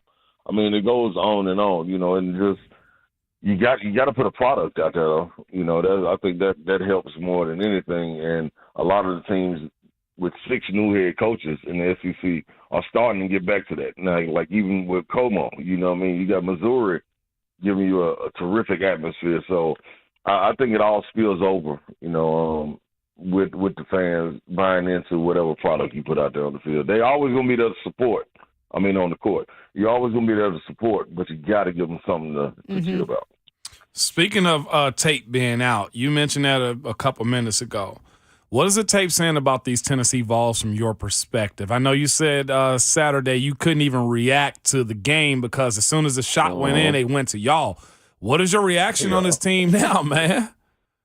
Man, first of all, that was low down. You know what I mean? I let everybody that's involved in production and everything. Like, they could have went to a coach and let him talk, interview him, give me time to get my bearings together. Yeah. You know, but me being the professor that I am, Savage, you know what I mean? I know how to shake back, get it back together, you know what I mean, and roll with it. So, man, with this team now, dog, I really think that everything that happens to them is self-inflicted. So it's two tails to that. There's a good side of it, which is, you know, you can always right the ship and get everything back, and you can be in control of that. The bad thing is we went into this thinking this is a veteran bunch, you know, and you expected veteran-style play out of them. Like, you don't expect missed layups or you don't expect free throws being blown. You don't expect defensive assignments to be missed, you know, especially in the crunch time of games because you've been there. Like, you pretty much brought your entire team back from the SEC tournament championship, and you expected to be able to ride that wave, and you saw it. You see it in flashes, but I think one thing you got to take into account is, man, when you add freshmen to the bunch and they're not where they're supposed to be because you put them in places that they got a little bit more responsibility than they should have. Like, Toby Walker shouldn't have to play the amount of minutes that he is playing because it's needed. Yeah. It should be a bonus. You know what I'm saying? Like, he should be able to get out there 12 to 14, 15 minutes, and everything you give us is a bonus. Like, we really don't have to rely on it. We really just looking for an extra body, you know, and he'd just be a bonus. And then you look at Julian Phillips, who McDonald's All-American, but that's in high school. And I always try to explain that to people, man. The 5 stars don't matter once you get to college because you wasn't getting that 5-star ranking when you was playing against a 22, 23-year-old. You know what I'm saying? So that's null and void. But I think all of them will learn. And I think the ones that you really got to rely on is Zakai. Zakai, you can't play boneheaders like you did. Like, you just can't do that. You can't be reaching in the backcourt knowing you got 4 fouls and 90 feet away from the basket. You got to be able to make the plays that you need to. Santi, you got to be able to knock the free throws down. I understand everybody picking them up and patting them on the back and telling them, come on, you can do it. No, dog, you need to go back and knock the free throws down. I don't care about nobody talking to you. Go back to biting your wrist like you used to do, meaning you clutch like it's in you. You know what I'm saying? Olivier, you got to step up and play. Euros, continue to be what you are. Josiah, at some point, you got to be able to fight off this injury bug. You know what I'm saying? These are all things that you just got to do. You want to be that team. You know what I'm saying? And live up to the expectations. So it's still all in front of them. And I will say this, man. You look at it and you see the teams falling. You saw Texas lose last night. You saw Purdue lose to Northwestern. Like, Texas Tech is the worst team in the Big 12. Yep. And they handled Texas. You know what I'm saying? So in college basketball, it just happens to be parity. You see that from being number 6 to losing 2 games and only dropping to 10th. That's unheard of. It is. You know what I'm saying? So I think, man, that's where we are in college basketball, and it's going to continue to be like that. Just who gets hot, regardless if it's the top team, Arizona, Alabama, Purdue, or if it's a lower tier team. Like, what if North Carolina gets hot again, like they did last year? I mean, it can all happen, man. You just got to get the momentum. So, Slay, looking at this Alabama matchup for Tennessee, I told Josh Ward earlier on the show that I feel oddly confident in this Tennessee team despite the loss because they've won 5 straight games against top 10 teams in Thompson-Boling Arena. When you look at Brandon Miller and the former Cane Ridge standout here from Middle Tennessee, how do you slow that guy down? How do you slow down this Alabama team? Because Oklahoma is one of those teams you mentioned in the middle to bottom of the Big 12. They were able to do it, but not many other teams have been able to match that. Yeah, one, you're not going to slow him down. You can just hope he's off and just keep a hand up where he can't do the playmaking. Like, the dude is good, man. Like, it's I remember early in the season, Yor brought it up yesterday, and we had an Alabama fan call in and was like, man, Brandon Miller, he's coming in. Maybe he can stay for 2 years and he can get going and he can really help out. And I stopped him right there in the track and told him, man, you going to get this man for about 4 months, dog. I don't know who y'all think y'all getting. Y'all getting somebody special, man. But, so you can't contain him. You know what I mean? It's no containing. You just got to hope he's missing because he's so patient as a freshman, so smooth. And the style of play that Nate Oates allows him to play is conducive to him being productive to the best of his ability. You know what I'm saying? The problem is you can't let guys like Rylan Griffin get going, Sears get going, Quinterly get going. You know, the list goes on and on. Clowney, you know what I'm saying? Start hitting shots. You gotta play and don't give up second shots, man. It's a tough task, and they're number one for a reason. And the reason is because he tilts the scale. Now, do I feel confident in Tennessee? Without question. But I only feel confident on tomorrow if Josiah's playing and Julian Phillips are playing. Now, they ain't even got to be 100%, but we need all bodies and all hands on deck. Because if not, you can forget about it. They are good. You know what I'm saying? And then, now, what I do believe is going to Rupp, regardless of who's injured or not. I think they go up there to Rupp and beat Kentucky. So you right the ship by getting the opportunity to beat Alabama first, carry their momentum into Saturday. Slay, we mentioned earlier that Tennessee is now 2-5 in games where the opposing team shoots over 30% from three, and that's happened 3 times in the last 10 days. Now in this string of losses, are you seeing anything change with their defensive approach from behind the arc, or is this just simply it was not sustainable to continue just the dominance they had stopping teams from making 3-point shots? No, I think it is sustainable. I just think, man, these teams get hot. Like the shots they hitting, it's not like Tennessee is giving uncontested shots. You know what I'm saying? Like some of these shots, you're like, wow, they banking shots in. It's the shot clock going down. You know, it's people that shoot 27% on the year, going 3 for 4. You know what I'm saying? So, like, as a competitor, you look at that and you say, okay, I'm going to knock these down. And you play up a level. You know, it's like I keep saying, it's different when you're the hunted and you're hunting. You know, I believe that's how Alabama slipped up against Oklahoma. Alabama was still getting good shots. It's just they were missing. And then all of a sudden the momentum got going and Oklahoma was making shots. Oklahoma ain't played like that all year. You know what I'm saying? So you look at it, Missouri did the same thing. We expected Missouri to go down to beat Mississippi State. Missouri couldn't throw the ball in the ocean. They were getting way more open looks. Way more open looks than they were against Tennessee. And Mississippi State took advantage of it and ended up beating them down there. That shouldn't have happened, but that's basketball, man. That's why you got to go out and have some kind of presence inside. You know what I'm saying? And if you can make your layups, make your free throws, and take care of the ball, you can beat anybody, regardless if you make missed shots from 3 or wherever. You just got to do those 3 things and give yourself an opportunity. You're not giving yourself a chance, man, if you're not taking them wide open dunks, you're not making free throws. That's the thing, man. They shot terrible from the line the last couple of games as well. You know, so you're leaving that many points out there. Second chance shots, you're not getting those. You get people not being aggressive. But if you play with the same tempo and pace like you did in that second half of Missouri, hey, man, we'll live or die with it. It's cool. Tyreek Key, a shooting guard, shot the ball. Yeah. I mean, you feel what I'm saying? Like, whoa! I mean, dude, we've been asking you to do that. You know what I'm saying? And every press conference he says, hey, man, my teammates keep telling me shoot the ball. You're a shooter.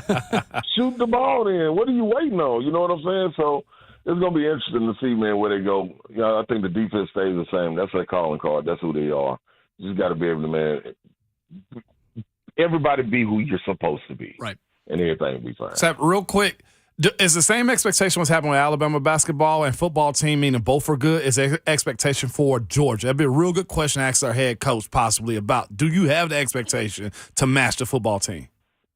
Oh man, I can't wait to ask him. We get to talk to him about 3:00, dog. And I would expect yes. Okay. I just don't know how it comes. Okay. Because you got a talent pool down here in Georgia, but you got to put we talk about putting a fence in football around Tennessee, being able to go get your own. They got to be able to go get their own, man. You know how many people are coming in here as far with the overtime elite facility here in Atlanta? Like, man, people are coming down here poaching them.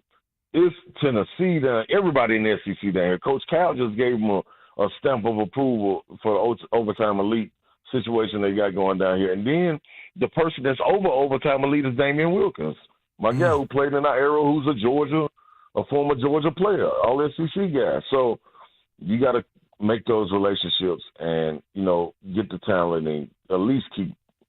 I'm going to say at least 3 out of 10 of them here. Wow. If you can do that, man, you'll be fine. Well, we got the chat saying you need to do a motivational speech for the Vols, so keep that in mind. No pressure. When would they like that? Car ain't got no roof. Soon. Slay, are you willing to put aside your quest for UGA for a couple more minutes to do one more segment with us coming up? I'll see what I can do. Let me check my schedule. Hold on. Okay, I'll wait. I think I might got a couple minutes for you. All right, perfect. Thanks. We'll ask Slay coming up the question we asked Mike DeCourcy, why there is so much parity around all of college basketball this year compared to previous seasons. That's next on Ramon, Kalen, and Will, 104.5 The Zone.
One final segment on Ramon, Kayla, and Will, powered by All Four Seasons Garage Doors with Ramon Foster and Kayla Anderson. I'm Will Bowling.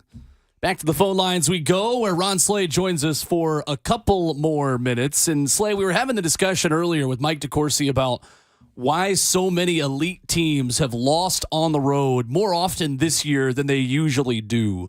Why do you think there's more parity this year in college basketball than we're typically accustomed to? Slayer, you got us? Hold it. There you go. Hey, there go my guy. Hey, there you go. There we go. There you go. Hey, what's happening now? Hey, it's the boy from I Massachusetts. thought it was T-Mobile again, man. Y'all know T-Mobile went out on me last night, man. Did they really? And they had No, so many seriously, ads. dog. Man, KK, I'm pulling off from the house on my way to the airport, and I'm checking my voicemail, and the phone just hang up. I'm like, what is going on? So I try to call back, try to send a text. Nothing's happening, man. Like, this went on for, my flight was at 9:45. This went on for like 2 hours. The phone didn't pick back up until I got to Atlanta.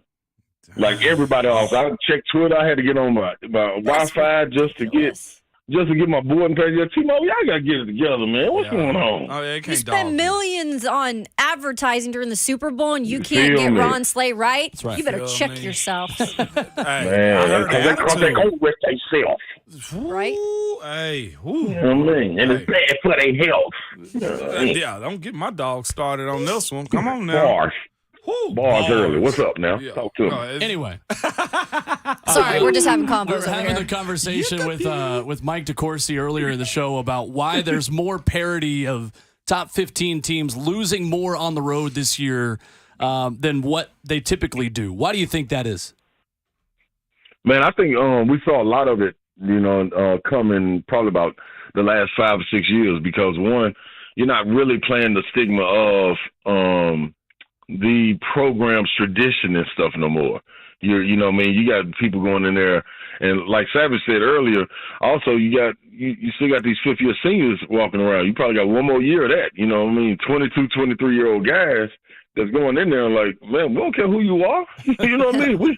Anybody can be beat. They treating everything like March Madness, so that stage that you're getting put on, you want to do the most of it. And when you talk about the parity in the top 15, nobody cares who Kansas is, even though they just won a national championship. Nobody cares who Kentucky is.